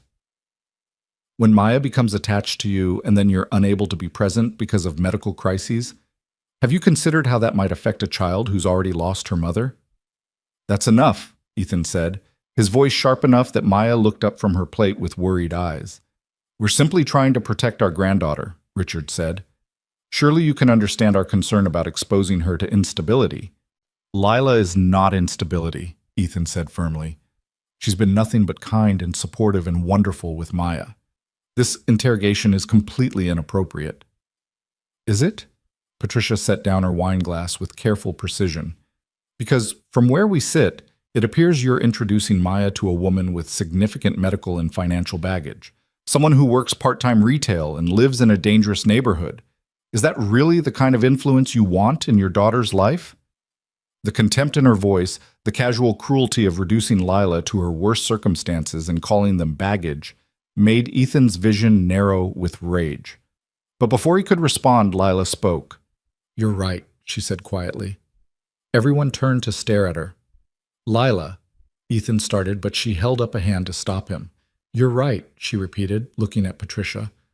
"I do have medical issues that sometimes interfere with my life. I do work part-time in retail because that's all my body can handle. I do live in an apartment in a struggling neighborhood because that's what I can afford on disability payments. All of that is true." She took a shaky breath, and Ethan saw tears gathering in her eyes, but her voice remained steady. "What's also true is that I love spending time with Maya, that I would never do anything to hurt her, that some of the best moments of my life in the past 4 years have been making art with her and listening to her stories and helping her feel special and loved, that I know what it's like to lose everything, so I understand how precious what Ethan and Maya have together really is." Patricia's expression hadn't softened, but Lila pressed on. "You're worried about me being unstable. I've survived things that would have destroyed most people. A car accident that should have killed me. Injuries that left me with permanent disabilities. Being abandoned by everyone I thought would stand by me. Years of poverty and pain and isolation. And I'm still here. I'm still trying. Still showing up even when it's hard. Still hoping that maybe kindness and connection matter more than money or status or being able-bodied." She turned to look at Ethan, and the love in her expression made his chest ache. "Your son-in-law and granddaughter gave me that hope back. They treated me like I mattered when the rest of the world had convinced me I didn't. So yes, I'm poor and disabled and living in a bad neighborhood, but I'm also loyal and caring and so grateful to be part of their lives that I would do anything to protect what we have together, including walking away if that's what's truly best for Maya." The silence that followed was deafening. Maya had abandoned her food entirely, watching the adults with wide, confused eyes. Richard and Patricia sat frozen, clearly not having expected Lila to respond with such raw honesty. "Lila doesn't have to walk away," Maya said suddenly, her small voice cutting through the tension. "I don't want her to. She's my friend. She makes me happy." "Why are you being mean to her, Grandma?" "Maya, sweetheart, we're not being mean," Patricia started, but Maya cut her off. "Yes, you are," Maya insisted, her eyes filling with tears. "You're talking about her like she's not even here, like she's bad because she doesn't have a lot of money. But Daddy always says money doesn't make people good or bad. People's hearts make them good or bad, and Lila has the best heart." She slipped out of her chair and ran to Lila, climbing into her lap despite the formal dining room setting. "Please don't leave," she whispered, loud enough for everyone to hear. "I love you." Lila's composure finally cracked. She wrapped her arms around Maya and buried her face in the little girl's hair, shoulders shaking with silent sobs. And watching them together, this woman who'd been broken by life and this child who'd lost her mother, finding comfort in each other, Ethan felt something crystallize in his chest.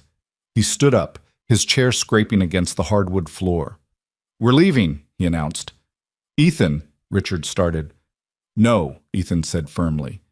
"We're done here. You wanted to meet Lila, to evaluate whether she's good enough to be around Maya. Well, you've met her. And if you can't see what Maya sees, that she's kind and loyal and brave, then that's a failure of your judgment, not her worth." He moved to Lila and Maya, helping them both to their feet. Lila kept her face turned away, clearly trying to hide her tears, but Ethan put a hand on her shoulder in solidarity. "Maya needs stability," Patricia said, standing as well. "And this relationship, whatever it is the opposite of stable." "What Maya needs," Ethan said, his voice quiet but steel-edged, "is to be surrounded by people who love her unconditionally, who show up for her, who teach her that worth isn't measured in bank accounts or perfect health, but in how we treat each other when things are hard. Lila does all of that. You, apparently, do not." Richard's face had gone red. "You're making a mistake, Ethan. Choosing this woman over your daughter's welfare." "I'm not choosing between them," Ethan said. "I'm choosing both of them.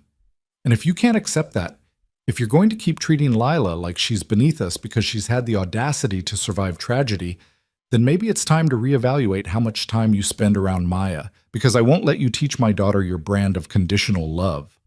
They left without dessert, without further conversation, Maya's hand in Lila's, and Ethan leading the way. The drive home was silent, except for Maya's occasional sniffles. When they pulled into Ethan's driveway, nobody moved immediately. "I'm so sorry," Lila finally said, her voice wrecked. "I should never have come. I made everything worse." "You didn't make anything worse," Ethan said firmly. "They did, and I'm sorry I put you through that." "Can Lila stay?" Maya asked from the back seat. "Please, I don't want her to go home and be sad by herself." Ethan looked at Lila, seeing exhaustion and heartbreak written across her face. "You don't have to," he said quietly. "But if you want to stay, we'd like you to." Lila nodded, not trusting her voice, and let them lead her inside. They settled into the living room like survivors of a storm, each processing what had just happened in their own way. Maya curled up next to Lila on the couch, her small body pressed close, as if proximity alone could prevent anyone from taking her friend away. Ethan sat in the armchair across from them, his mind racing through the implications of what he'd said to his in-laws, the bridge he might have just burned. "I ruined everything," Lila said after a long silence, her voice hollow. "They're going to use this against you. They'll say you're choosing an inappropriate relationship over Maya's welfare."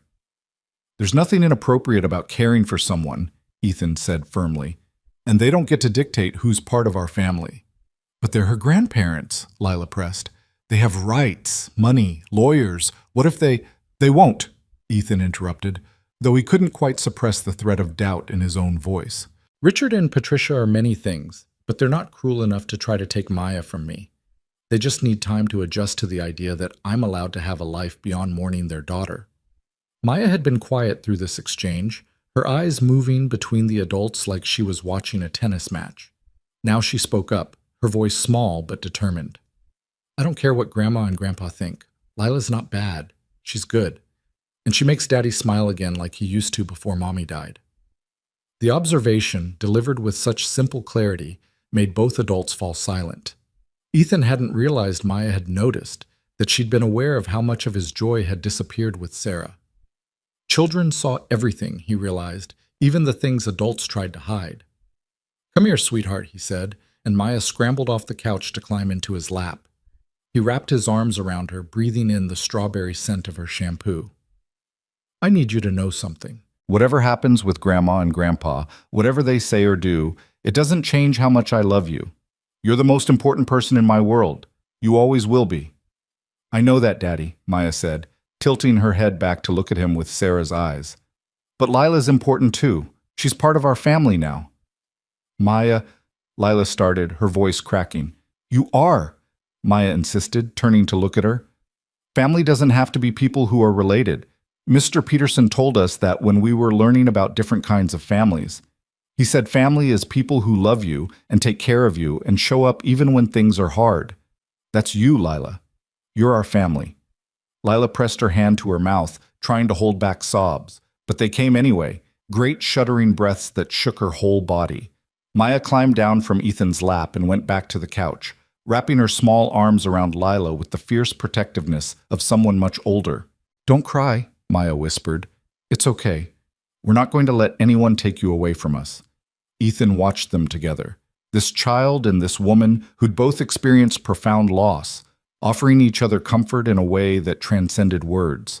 And he realized that Maya was right. Lila had become family, had woven herself into the fabric of their daily lives so completely that imagining her absence left a hole he didn't know how to fill. The question was whether he was brave enough to acknowledge what that meant, whether he was ready to risk his heart again after spending 3 years protecting it behind walls of grief and routine. They got Maya ready for bed together, the familiar rituals feeling especially precious after the disaster of the evening. Pajamas, teeth brushing, the negotiation over how many stories she was allowed. Lila read tonight, her voice still rough from crying but growing steadier as she lost herself in the tale of a brave mouse on an impossible quest. When Maya finally drifted off, they retreated back to the living room. Ethan poured them both generous glasses of wine, and they sat in silence for a long moment, processing. "I should probably go," Lila said eventually, though she made no move to stand. "Stay," Ethan heard himself say. "Please, just for a while longer. I don't want you to be alone tonight."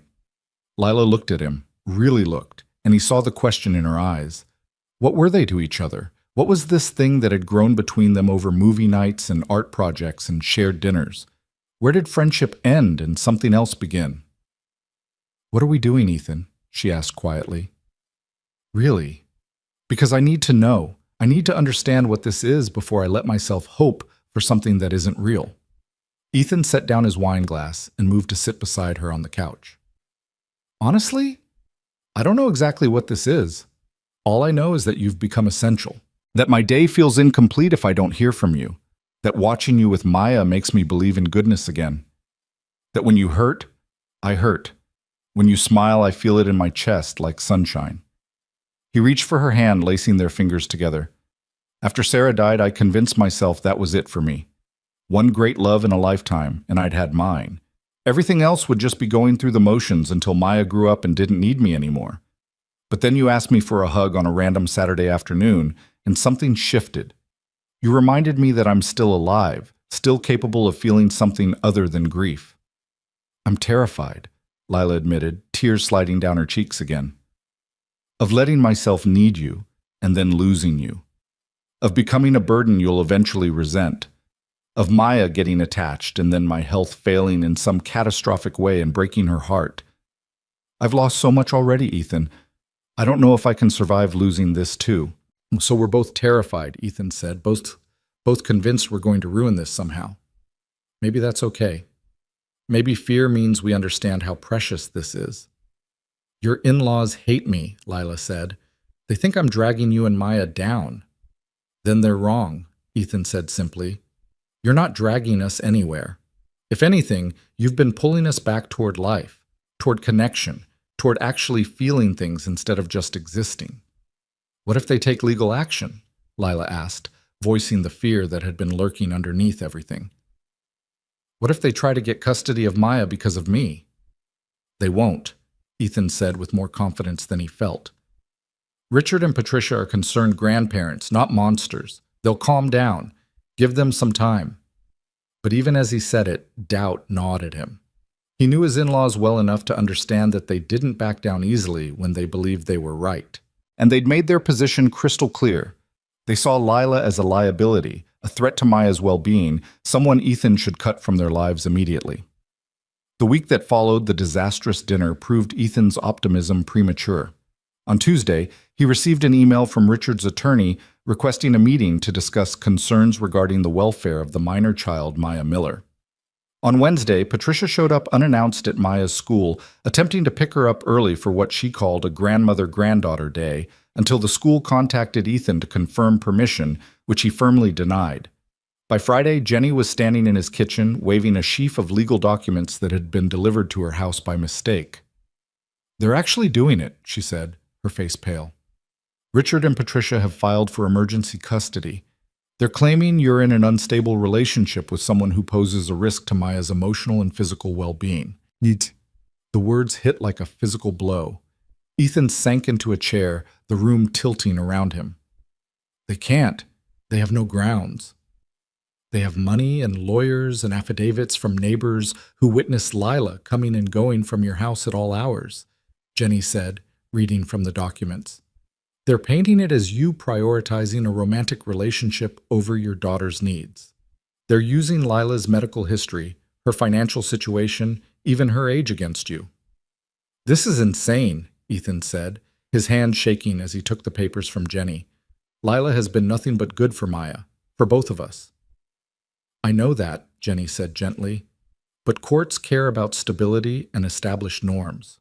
A widowed father introducing his young daughter to a new romantic partner with significant health and financial issues, refusing to listen to the grandparents' concerns, they're going to frame that as impulsive and potentially harmful." "It's not romantic," Ethan protested, then stopped. "Was it?" They'd been so careful not to label what was happening between them, to keep everything in the safe territory of friendship, even as the feelings grew deeper and more complicated. Ethan, Jenny said carefully, are you in love with her?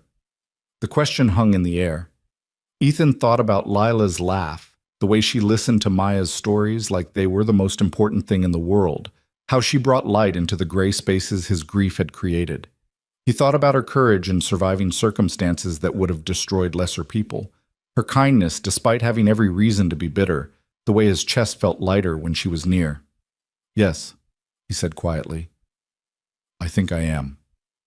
Then you need to tell her, Jenny said, because this is about to get ugly, and she deserves to know what she's walking into, what you're willing to fight for. But when Ethan called Lila that evening, when he tried to explain about the custody filing and the legal battle that was coming, she went very quiet on the other end of the line. This is my fault, she said finally. I'm the reason they're doing this. If I just step back, if I'm not in the picture anymore, they'll drop it. Lila, no. Think about it, Ethan, she interrupted, her voice eerily calm. What's more important, me being in your life or you keeping custody of your daughter? Because those might be mutually exclusive now, and we both know which one has to win. Don't do this, Ethan said, panic rising in his chest. Don't make this choice for us. Someone has to, Lila said, and he could hear tears in her voice now. Someone has to be rational instead of hopeful. I love Maya too much to be the reason she loses her father. I love you too much to watch you sacrifice your daughter for me. You love me? Ethan asked, latching onto the word she'd let slip. A long pause. Yes, Lila whispered. I love you. I've loved you since that first hug, I think. Since you looked at me like I was a person worth seeing instead of a problem to avoid. But love isn't enough, Ethan. Not when it costs a little girl her home and her stability. So what are you saying? Ethan asked, though he already knew, could feel the answer coming like a wave. He had no way to stop. I'm saying I need to step back, Lila said, her voice breaking. I can't see you or Maya anymore. I can't be the weapon your in-laws used to take her from you. It's better if I just disappear, let things settle down, give you the chance to fight this without me being ammunition against you. That's not better, Ethan said desperately. That's not better for anyone. It's better for Maya, Lila said firmly. And she's what matters most. We both know that. Lila, please. I'm sorry, she whispered. I'm so sorry. Tell Maya I love her. Tell her this isn't her fault, that she's the best thing that's happened to me in years. Tell her... Her voice broke completely. Tell her I wish I could have been strong enough to stay. The line went dead. Ethan stood in his kitchen, phone still pressed to his ear, and felt something inside him shatter. He tried calling back, texted, sent emails. All of it went unanswered. By Saturday morning, when he drove to Lila's apartment building against his better judgment, her neighbor informed him that she'd left early that morning with a suitcase, wouldn't say where she was going or when she'd be back. She'd really done it, really walked away, chosen sacrifice over fighting, convinced herself that her absence would fix everything. Maya took it the hardest. When Ethan told her that Lila needed some time away, that she wouldn't be coming over for a while, his daughter's face had crumpled in a way that reminded him painfully of those first terrible months after Sarah's death. Did I do something wrong? Maya asked, her voice small. Is she mad at me because of what happened at Grandma and Grandpa's house? No, sweetheart, Ethan said, pulling her into his arms. You didn't do anything wrong. This is complicated adult stuff that has nothing to do with you. But I told her I loved her, Maya said, crying into his shoulder. I said she was family, and now she left just like everyone else who loves us leaves. The observation cut deeper than anything his in-laws had said, because Maya was right. In her short life, people she loved had a habit of disappearing. Her mother had died. Grandparents who should have been present kept their distance. Friends from preschool had moved away. And now Lila, who'd promised to come to the fall festival and had kept every promise since, had vanished without explanation. She didn't want to leave, Ethan tried to explain. She thought she was protecting us. That's stupid, Maya said with the blunt honesty of childhood. You protect people by staying with them, not by going away. That's not protection. That's just being sad and alone. Out of the mouths of babes, Ethan thought, his 7-year-old daughter had understood in seconds what Lila's trauma had convinced her was necessary, that disappearing didn't protect anyone. It just spread the pain around differently. The preliminary custody hearing was scheduled for 3 weeks out. Ethan hired a lawyer, a sharp woman named Monica Chen, who specialized in family law and came highly recommended by Jenny's network. Monica was optimistic but realistic. "They don't have much of a case," she told him during their first meeting. "You're a fit parent. Maya is thriving. There's no evidence of neglect or abuse. But they have resources, and they're painting a narrative about impulsive decisions and putting your love life before your daughter's needs. If we can show stability, routine, that you've made thoughtful choices in Maya's best interest, we'll be fine." "And Lila?" Ethan asked. "If I'm honest that I care about her, that I want her in our lives." Monica had considered this carefully. Caring about someone isn't a crime, but right now she's their strongest argument, that you're involving Maya with someone unstable. If she's not in the picture, if you can show you put Maya first by maintaining distance, it weakens their position considerably. So the strategy became clear. Pretend Lila had been a brief lapse in judgment. Minimize her importance. Focus on his record as a parent over the past 3 years. Show the court that he was stable, thoughtful, putting Maya's needs above everything else. It meant lying about what Lila meant to him, to them. It meant reframing their connection as something casual and insignificant rather than the lifeline it had actually been. It meant winning by pretending to agree with Richard and Patricia that Lila was exactly what they'd accused her of being, a mistake he'd corrected. The thought made Ethan sick. But every time he considered refusing, he looked at Maya and knew he'd do whatever it took to keep her, even if it meant betraying the woman he loved. 2 weeks before the hearing, Maya stopped eating properly. She pushed food around her plate, claiming she wasn't hungry, that her stomach hurt, that nothing tasted good. Dark circles appeared under her eyes from nightmares she wouldn't talk about. Her teacher called to say Maya had been crying at school, couldn't focus on her work, kept asking if people could disappear without warning. "She's processing abandonment trauma," the school counselor explained when Ethan came in for an emergency meeting. First her mother's death, now the sudden departure of another significant female figure. She's afraid everyone she loves will leave, so she's starting to withdraw emotionally to protect herself. "What do I do?" Ethan asked, feeling helpless. "Consistency. Routine. Reassurance that you're not going anywhere. And honestly, Mr. Miller, if this Lila person was as important to Maya as it seems, finding a way to explain her absence in terms that make sense might help. Children need closure." But how could he provide closure when he didn't have it himself? When every day he hoped Lila would text or call, when he caught himself looking for her in crowds, when Maya's bedroom still had the art projects they'd made together hanging on the walls like ghosts of happier times? Jenny had offered to take Maya for a weekend, give Ethan some space to think. He'd agreed, desperate for a moment to breathe, to figure out how to navigate the impossible situation he was in. The house felt cavernous without Maya's presence, too quiet, too empty. Ethan found himself in her room, staring at a painting she and Lila had made together. A rainbow of handprints, Maya's small ones interspersed with Lila's larger ones, creating a pattern that looked like they were holding hands across the page. His phone rang. Unknown number. He almost didn't answer, but something made him pick up. "Ethan?" Lila's voice rough like she'd been crying. "Please don't hang up." His heart lurched. "Where are you? Are you okay?" "I'm at a motel about 40 minutes away," she said. "I've been staying here since I left. I couldn't go far. Couldn't make myself actually leave town even though I know I should." "Come home," Ethan said immediately. "Please, Lila, come home." "I can't," she said, her voice breaking. "I can't be the reason you lose Maya. I won't." "You're not the reason," Ethan said desperately. "Richard and Patricia are the reason. Their inability to accept that I deserve to have a life beyond grief is the reason. You've done nothing wrong except exist in a way that doesn't fit their narrow definition of acceptable." "How is Maya?" Lila asked. "Is she okay? Does she hate me for leaving?" "She's devastated," Ethan said honestly. "She's stopped eating properly, having nightmares. The school counselor says she's processing abandonment trauma. She thinks everyone she loves is going to disappear." He heard Lila's sharp intake of breath, the sob she couldn't quite suppress. "I was trying to protect her," she whispered. "I thought if I left, if I removed myself from the equation, things would get better." "You thought wrong," Ethan said, not unkindly. Maya was right that day. You protect people by staying, not by leaving. We're not better without you, Lila. We're broken. Silence on the other end. Then, what do you want from me, Ethan? Because I can't keep doing this. Can't keep loving you from a distance while convincing myself it's for the best.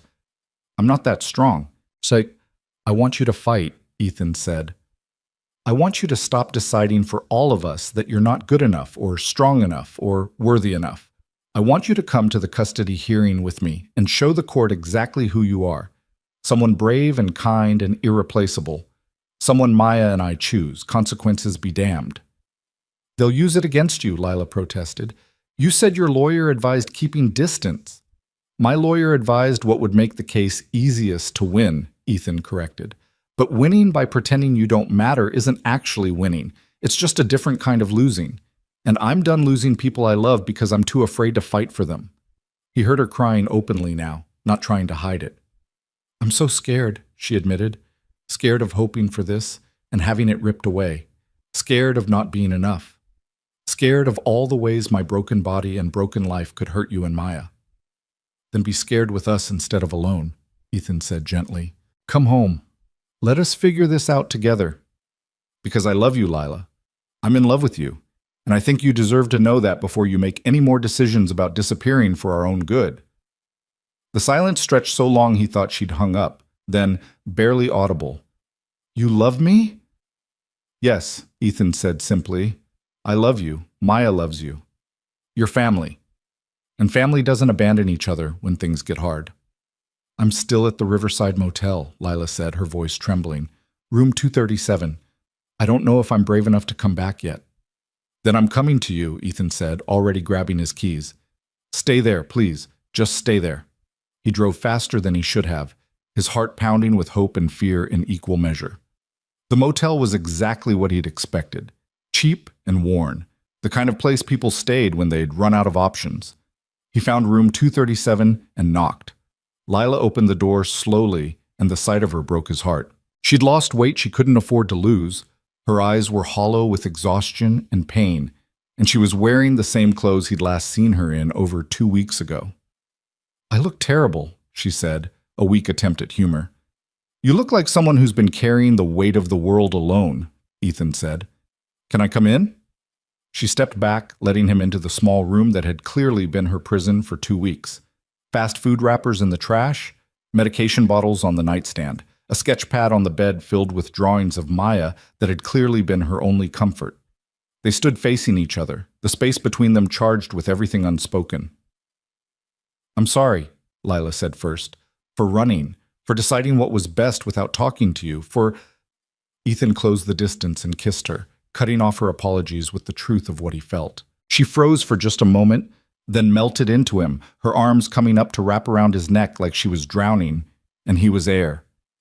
When they finally broke apart, both breathing hard, Lila was crying again. I love you too, she whispered against his lips. I've been so lonely without you, without Maya. This room is 40 minutes from your house, but it's felt like being on another planet. Then come home, Ethan said. Really home. Not just for dinner or movie nights, but home. Move in with us. Be part of our family in a way that's real and permanent and terrifying and worth it. The custody hearing, she started. We'll face it together, Ethan said firmly.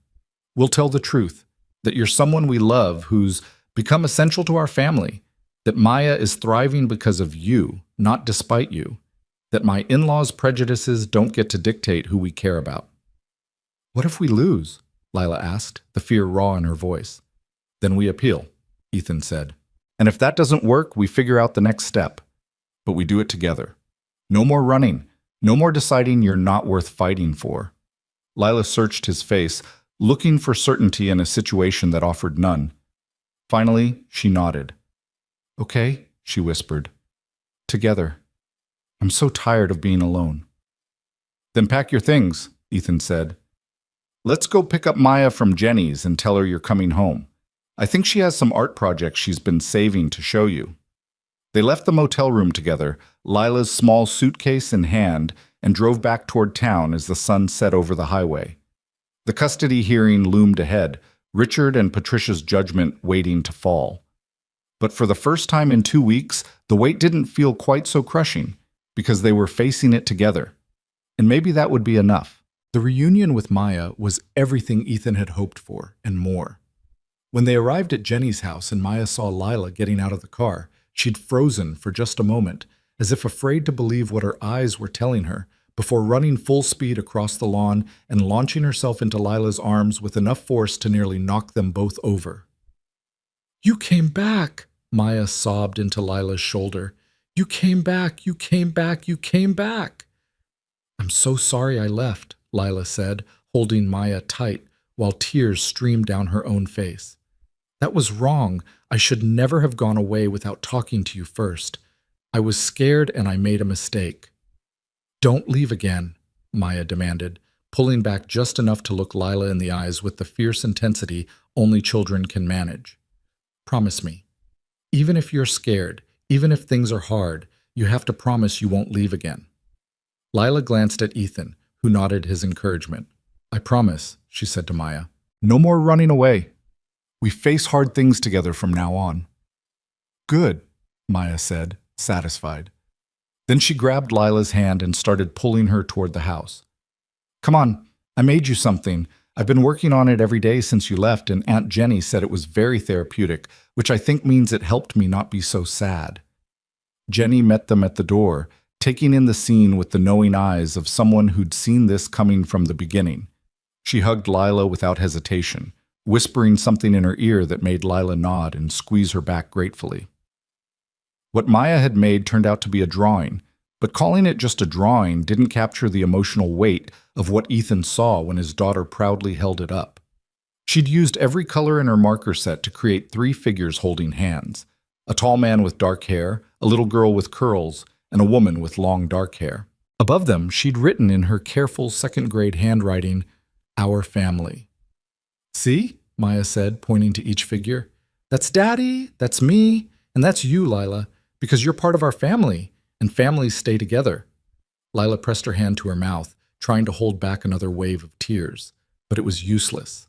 She knelt down to Maya's level and pulled her into another hug. "Can I keep this?" she asked.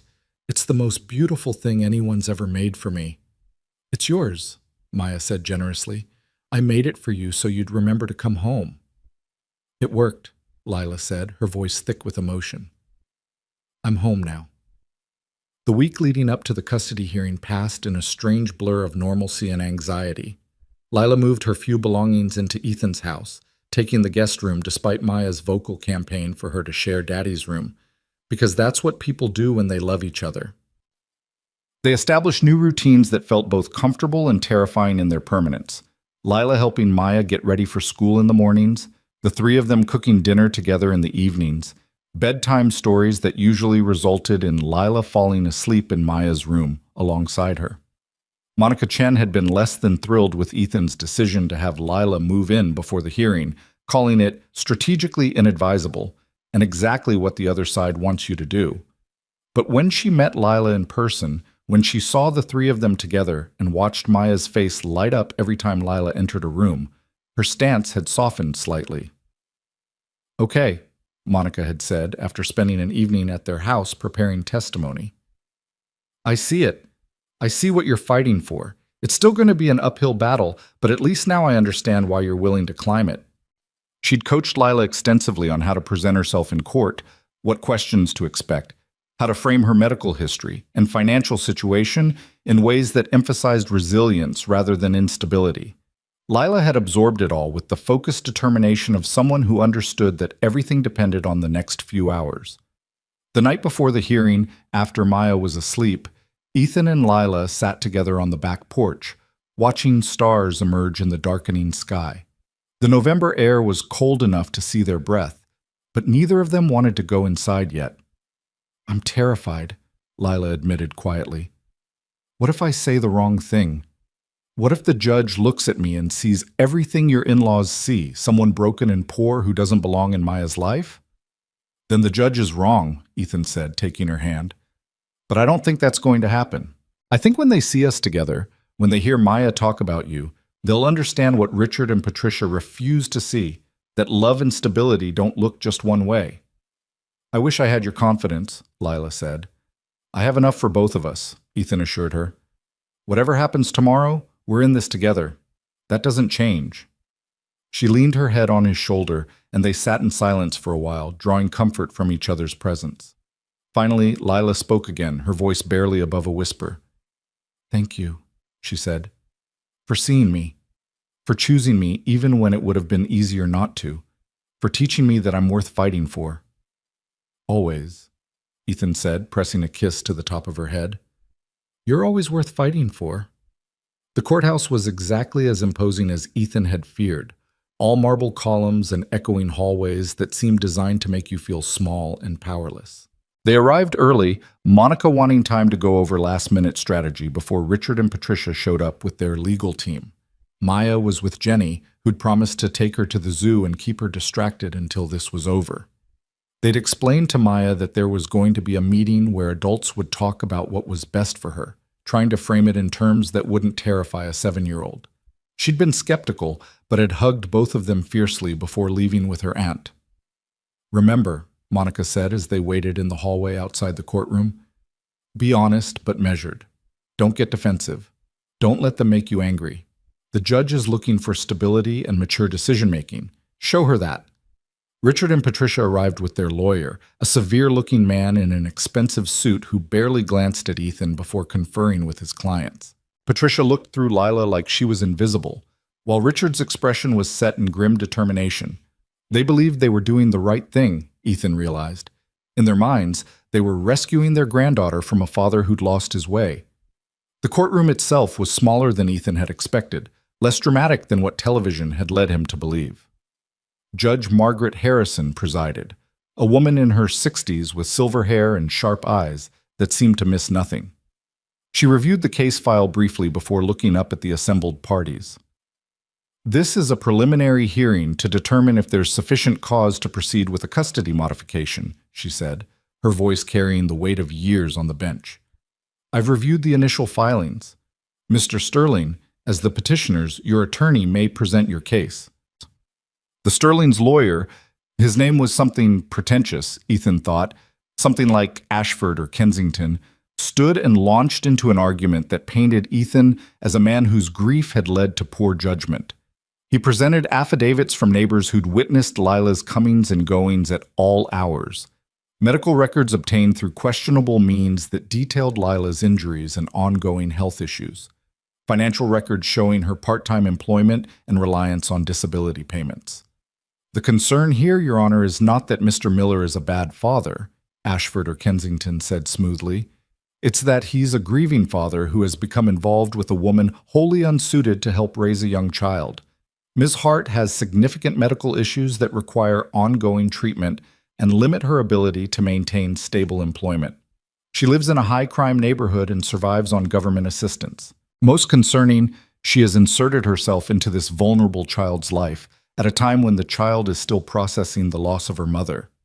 He made it all sound so reasonable, so obvious.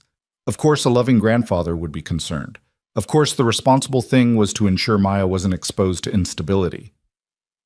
When it was Monica's turn, she stood with quiet confidence. Your Honor, with respect to opposing counsel, they're painting a picture that bears little resemblance to reality. Yes, Ms. Hart has medical challenges she's met with extraordinary courage and resilience. Yes, she works part-time, because that's what her body allows. And she's built a life within those limitations rather than surrendering to them. And yes, she's become important to Maya Miller, because she's kind, patient, and has helped this child heal from the loss of her mother in ways that no amount of money or social status could accomplish. Monica called Ethan to testify first. Under her gentle questioning, he talked about the past 3 years, about the isolation he and Maya had experienced, about how Lila had entered their lives and brought light back into dark spaces. He spoke honestly about his feelings for her, about the decision to have her move in, about why he believed she made him a better father rather than a worse one. My in-laws see Lila's challenges as liabilities, Ethan said, looking directly at Judge Harrison. I see them as proof of strength. She's survived things that would have broken most people, and she's done it with grace and determination. She shows Maya every day that hardship doesn't define you, that you can face difficulty and still choose kindness. That's exactly the kind of example I want in my daughter's life. Under cross-examination, the Sterling's lawyer tried to shake him, suggesting his judgment was clouded by loneliness and desperation for adult companionship. Isn't it true, Mr. Miller, that you barely knew Ms. Hart before allowing her into your home? That you've made these decisions very quickly, without fully considering the impact on your daughter? I knew enough, Ethan said firmly. I knew she had a good heart. I knew my daughter connected with her in a way she hadn't connected with anyone since her mother died. I knew that sometimes the right thing doesn't follow a convenient timeline. When Lila took the stand, Ethan could see her hands shaking as she swore to tell the truth. But when Monica began questioning her, when she started talking about the accident and everything that followed, her voice grew steadier. She didn't hide from her circumstances. She owned them, explained them, made the judge understand that her life wasn't a cautionary tale, but a story of survival. I'm not going to pretend I'm wealthy or perfectly healthy, Lila said at one point. I'm not going to claim my life looks like what people expect or hope for. But I love Maya. I love her father, and I would do anything, sacrifice anything, to protect that child's well-being, including walking away if that's what was truly best for her. I tried that. I disappeared for 2 weeks because I thought my absence would solve their problems. You know what happened? Maya stopped eating properly, started having nightmares. Her teacher called because she was crying at school. My absence didn't protect her. It hurt her. Because children don't need perfect people in their lives. They need people who show up, who keep promises, who love them unconditionally. The Sterling's lawyer stood for cross-examination, and Ethan braced himself for the attack he knew was coming. Ms. Hart, isn't it true that your medical conditions are chronic and progressive? That they could worsen at any time, leaving you unable to care for yourself, let alone help parent a child? It's possible, Lila admitted. My doctors can't predict the future. What I can tell you is that I've learned to manage my limitations, to ask for help when I need it, to be honest about what I can and can't do. Those are skills I think are valuable for anyone, regardless of their health status. And your financial situation? You live on approximately $1,500 a month between disability payments and your part-time work, correct? Correct, Lila said, her chin lifting slightly. It's not much, but I've learned to make it work. I budget carefully. I don't waste money on things I don't need. And yes, sometimes I need help. Like when Ethan sends me home with leftovers, or when I have to use food pantries to get through the month. I'm not ashamed of that anymore. Needing help doesn't make you weak. It makes you human.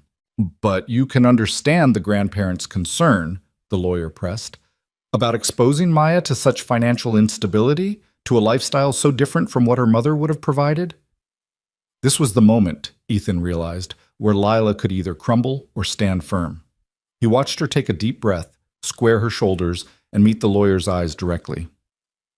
Maya's mother was killed by a drunk driver, Lila said, her voice clear and strong. She was young, healthy, financially secure, living the life everyone expected her to live. And it didn't matter. She died anyway.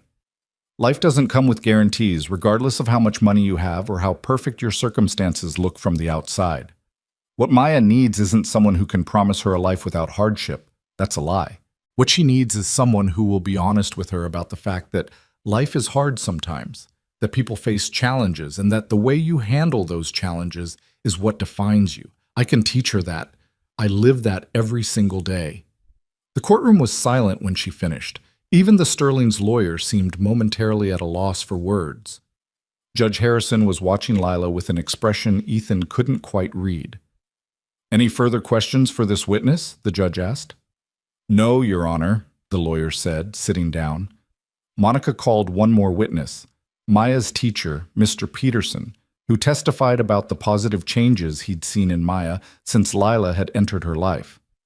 Maya talks about Lila constantly, he said, about art projects they do together, about conversations they have, about how Lila helps her understand that it's okay to be sad sometimes, but that joy can exist alongside grief.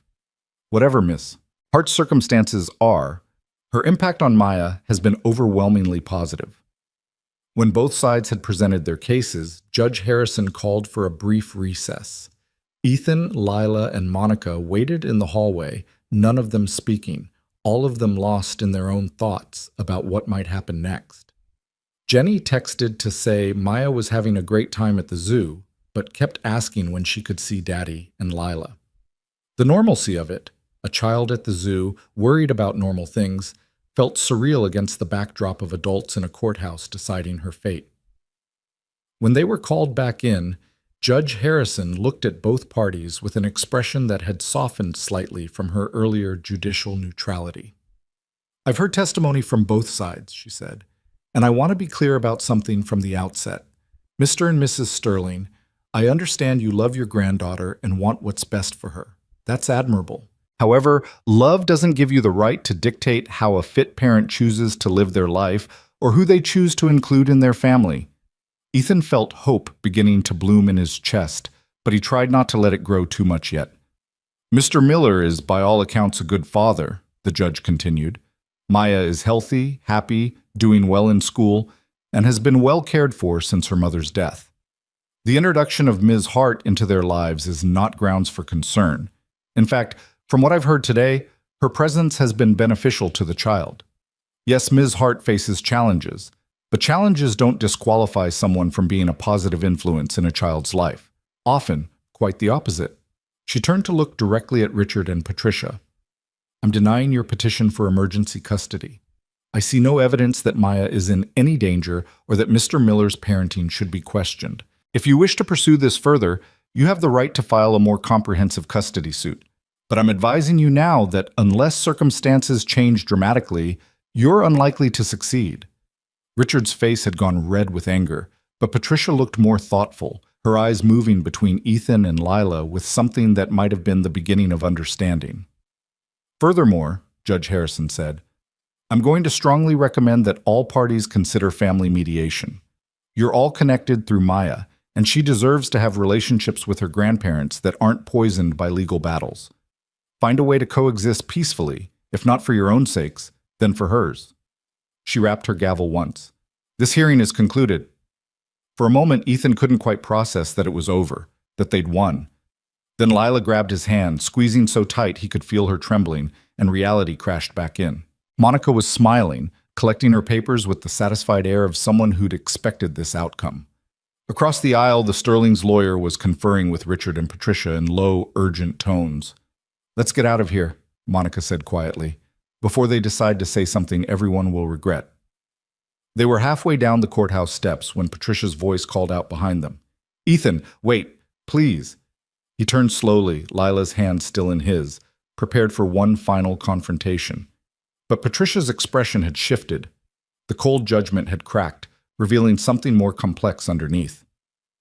"I'd like to talk," she said. "Not lawyers, not courtrooms. Just talk. The four of us. If you're willing." Ethan looked at Lila, who nodded slightly despite her obvious nervousness. "Okay," he said, "but not today. Today I'm going to go pick up my daughter and celebrate the fact that we get to stay a family. Call me next week. We'll arrange something." Patricia nodded, something that might have been regret flickering across her features. "I'm glad Maya gets to stay with you," she said quietly. "Truly, I wish I understood." "Maybe that's what talking is for," Ethan said, not unkindly. "Understanding." They left Richard and Patricia standing on the courthouse steps and drove to the zoo where Jenny and Maya were waiting by the penguin exhibit. When Maya saw them, she went very still for a moment, reading their faces for any sign of bad news. "We won," Ethan said simply. "You're staying with me, with us." Maya launched herself at both of them, laughing and crying simultaneously while Jenny documented the moment on her phone with tears streaming down her own face. Strangers at the zoo stopped to watch this small family reuniting, and several people were smiling, strangers recognizing joy when they saw it, even without context. "I want to see the pandas," Maya announced when she'd finally calmed down enough to speak in complete sentences. "All of us together, because we're a family, and families do things together." So they spent the rest of the afternoon at the zoo, watching pandas and sea lions and the incredibly serious-looking penguins that made Maya laugh until her sides hurt. Lila's limp was more pronounced by evening, her pain obviously worsening from all the walking, But she never once complained. Instead, she held Maya's hand and listened to running commentary about every animal they saw, and Ethan watched them together with a feeling in his chest that he'd thought he'd lost forever. That night, after Maya was finally asleep, exhausted from excitement and emotion, and possibly from talking nonstop for 6 hours, Ethan and Lila sat together on the back porch again. The November stars were brilliant in the clear sky, and the air smelled like frost and possibility. "I can't believe that's over," Lila said, leaning against him. "I keep waiting for the other shoe to drop, for someone to say there was a mistake, and we have to do it all again." "It's really over," Ethan assured her. "You're really staying." "I'm really staying," Lila repeated, like she was trying to make herself believe it. "For the first time in 4 years, I have a home, not just a place to sleep, but an actual home with people who want me there." "We don't just want you here," Ethan said, tilting her face up so he could look into her eyes. "We need you here. You make us better. You make this house feel complete in a way it hasn't since Sarah died." "I'm still terrified sometimes," Lila admitted, "that I'll wake up and this will have been a dream, that my body will fail me in some catastrophic way, and you'll realize I'm too much work, that—" He kissed her, cutting off the litany of fears before it could gain momentum. When they broke apart, he kept his forehead pressed against hers. "We're all terrified," he said. "That's just what love is. Being scared something will take away what matters most. But we don't let the fear win. We wake up every day and choose each other anyway. Can you do that?" "Yeah," Lila whispered. "I can do that." The weeks that followed the hearing settled into a rhythm that felt increasingly solid. True to her word, Patricia had called, and they'd met for coffee, just the four of them, no lawyers, and had the first honest conversation they'd had in years. It hadn't fixed everything. Richard remained skeptical, and Patricia's acceptance was cautious at best. But they were trying, making an effort to understand rather than judge. And that was something. They'd agreed to monthly dinners, neutral territory, nothing as fraught as that first disastrous meal, where Maya could maintain a relationship with her grandparents, and everyone could learn to coexist. The first one had been awkward, the second slightly less so. By the third, Maya was chattering away to her grandmother about school, while Richard actually asked Lila about her work at the pharmacy with something approaching genuine interest. "I don't know if they'll ever really accept me," Lila had said to Ethan after that third dinner. "But at least they're trying. That's more than I expected." "They're learning what Maya already knew," Ethan had replied. "That family is about choosing each other, not about meeting some arbitrary standard of perfection." Maya's 8th birthday arrived in March, with a party that filled their backyard with children and chaos and laughter. Lila had spent weeks planning it with Maya, helping create decorations and organize games and bake what had to be the most elaborately decorated cake in second-grade history, a purple unicorn with a glitter-covered horn that Maya declared was the most beautiful thing I've ever seen. Jenny had pulled Ethan aside at one point during the party, watching Lila help Maya's friends make friendship bracelets at the craft table. "She fits," Jenny said simply, "like she was always meant to be here." "I know," Ethan said, and the knowledge sat warm and certain in his chest. That night, after the last guest had gone home and Maya was asleep with a belly full of cake and happiness, Ethan found Lila cleaning up the remaining party debris in the backyard. The sun was setting, painting the sky in shades of pink and gold, and she looked up when she heard him approach. "I've been thinking," he said, taking her hand, "about something I want to ask you." Lila's eyes widened slightly, recognition and hope and fear all mixing together in her expression. "Ethan, I know it's fast," he said quickly. "I know we've only been together a few months, that conventional wisdom says we should wait, but I also know that I want to wake up next to you every morning for the rest of my life. I know that when I think about the future, you're in every version of it. I know that Maya already thinks of you as her family, and I want to make that official." He reached into his pocket and pulled out a small velvet box. Lila's hand flew to her mouth, tears already gathering in her eyes. "I'm not promising you perfect," Ethan continued, opening the box to reveal a simple silver band with a small diamond.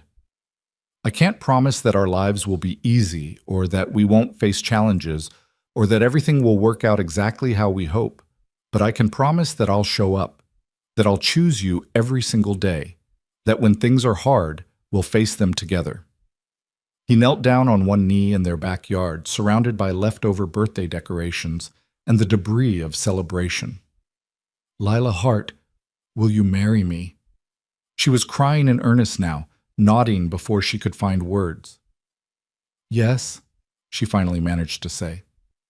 "Yes, yes, 1,000 times yes." He slipped the ring on her finger. It fit perfectly, because Jenny had secretly taken Lila ring shopping weeks ago to get her size, and pulled her down into his arms. They stayed like that for a long moment, holding each other while the last light faded from the sky and the first stars appeared. "I can't believe this is real," Lila whispered against his shoulder. "That I get to have this. That after everything that's happened, I ended up here with you and Maya." "Believe it," Ethan said firmly. "This is real. We're real, and we're not going anywhere." From the house, they heard Maya's sleepy voice calling out, "Daddy? Lila? Where are you?" They went inside together, finding Maya sitting up in bed and rubbing her eyes. "I had a dream," she said, "that Lila had to leave again, and I couldn't find her." "I'm right here," Lila said, sitting on the edge of Maya's bed. "And I'm not going anywhere. In fact," she looked at Ethan, who nodded encouragingly, "I have something to tell you. Your daddy asked me to marry him, and I said yes." For a moment, Maya just stared at them, processing. Then a smile spread across her face that was brighter than all the birthday candles combined. "Really? You're going to be my mom?" "Not your mom, exactly," Lila said carefully. "Nobody can replace your mom, and I would never try. But I'll be your stepmom, which means I'll be part of your family officially and forever." "Forever?" Maya asked, needing the confirmation. "Forever," Lila promised. Maya launched herself at Lila with enough force to nearly knock them both off the bed. "Best birthday ever," she declared. "Best birthday in the whole entire world." They had a small wedding that June in Jenny's backyard, surrounded by the people who mattered most. Maya served as flower girl and ring bearer simultaneously, taking both jobs with the utmost seriousness. Even Richard and Patricia came, sitting in the front row with expressions that might not have been enthusiasm, but weren't hostility either. Progress, Ethan thought, came in small steps. As he watched Lila walk down the makeshift aisle, not given away by anyone because she'd given herself to this life, to this family, by her own choice and courage, Ethan thought about that October afternoon that felt like a lifetime ago. A stranger asking for a hug, a moment of vulnerability and honesty that had changed everything. "Can you give me a hug, please?" she'd asked, trembling and desperate and brave beyond measure. And he'd said yes. Such a simple word, such a profound choice. Everything that followed, the friendship and the love and the family they'd built together, had grown from that one moment of choosing kindness over fear, connection over isolation, hope over the safety of staying closed off. When Lila reached him at the front of the assembled chairs, she was crying, but these were happy tears, joyful tears, tears that spoke to the impossibility of standing here in this moment when 2 years ago she'd been convinced she would die alone and forgotten. "Hi," she whispered, taking his hands. "Hi," he whispered back. The officiant, a friend of Jenny's who'd gotten ordained online specifically for this occasion, began the ceremony, but Ethan barely heard the words. He was too focused on Lila's face, on the love and gratitude and disbelief that this was real, all mixing together in her expression. He was thinking about Maya sitting in the front row next to Jenny, beaming with pride in the purple dress Lila had helped her pick out. He was thinking about how family was something you built through choice and commitment, not just something you were born into. "I do," he said when it was his turn. "I do," Lila echoed, her voice steady despite the tears. And when the officiant pronounced them married and told him he could kiss his bride, Ethan pulled Lila close and kissed her like she was air and he'd been drowning for years, which he supposed he had been. They both had been. And somehow, impossibly, they'd found each other in the wreckage and decided to build something new. The reception was simple, barbecue and cake and dancing under string lights as the sun set. Maya monopolized Lila's attention for most of the evening, insisting on no fewer than 5 dances and asking repeatedly if she could call her Mom now, or if that was still too soon. You can call me whatever feels right to you, Lila told her during one of their dances. Mom, Lila, or something in between. Whatever you choose is perfect. I think I want to try Mom, Maya said thoughtfully. And see how it feels. Is that okay?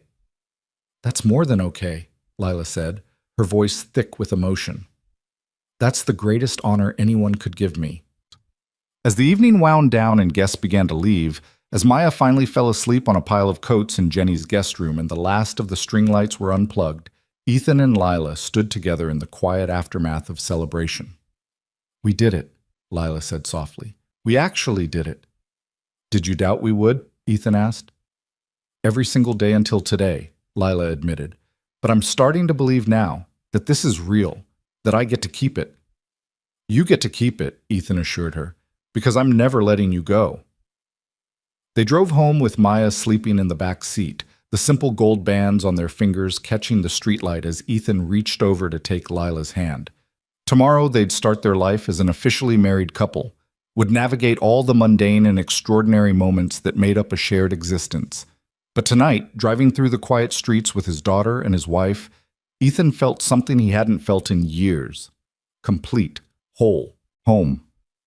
And it had all started with a hug, with a stranger brave enough to ask for what she needed, and someone choosing to say yes when it would have been easier to walk away. Sometimes, Ethan thought as he pulled into their driveway, the most extraordinary things began with the simplest acts of kindness. A hug freely given, a hand extended, a door opened when someone knocked.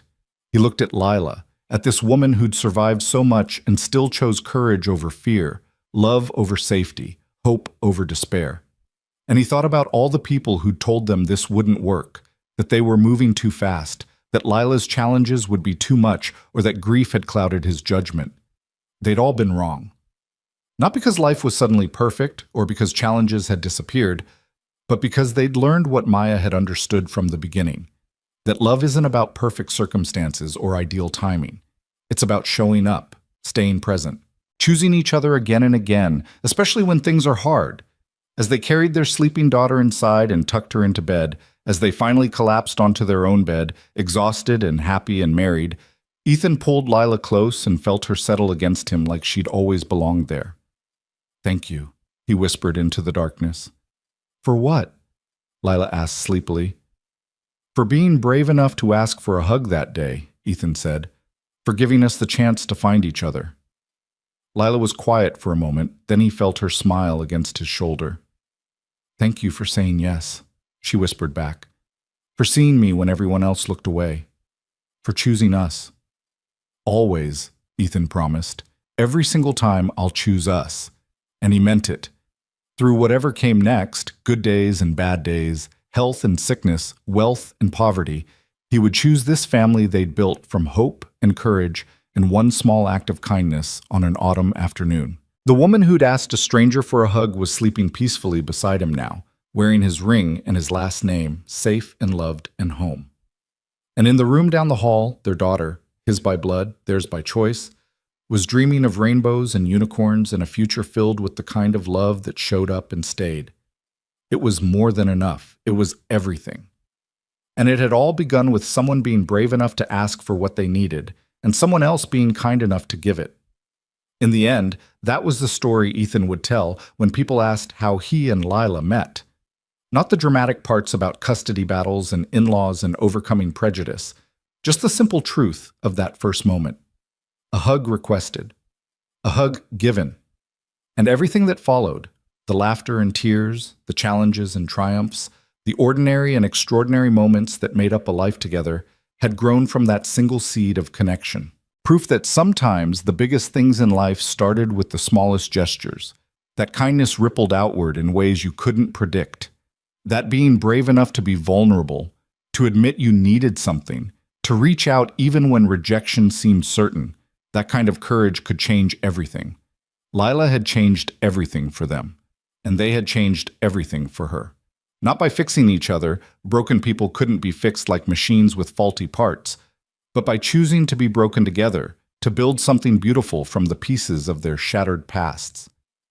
As sleep finally claimed them both, wrapped around each other in the darkness, Ethan's last thought was one of profound gratitude for second chances and brave strangers, for daughters who understood love better than most adults, for families built by choice and sustained by showing up even when it was hard, for one simple hug on an autumn afternoon that had led them all home.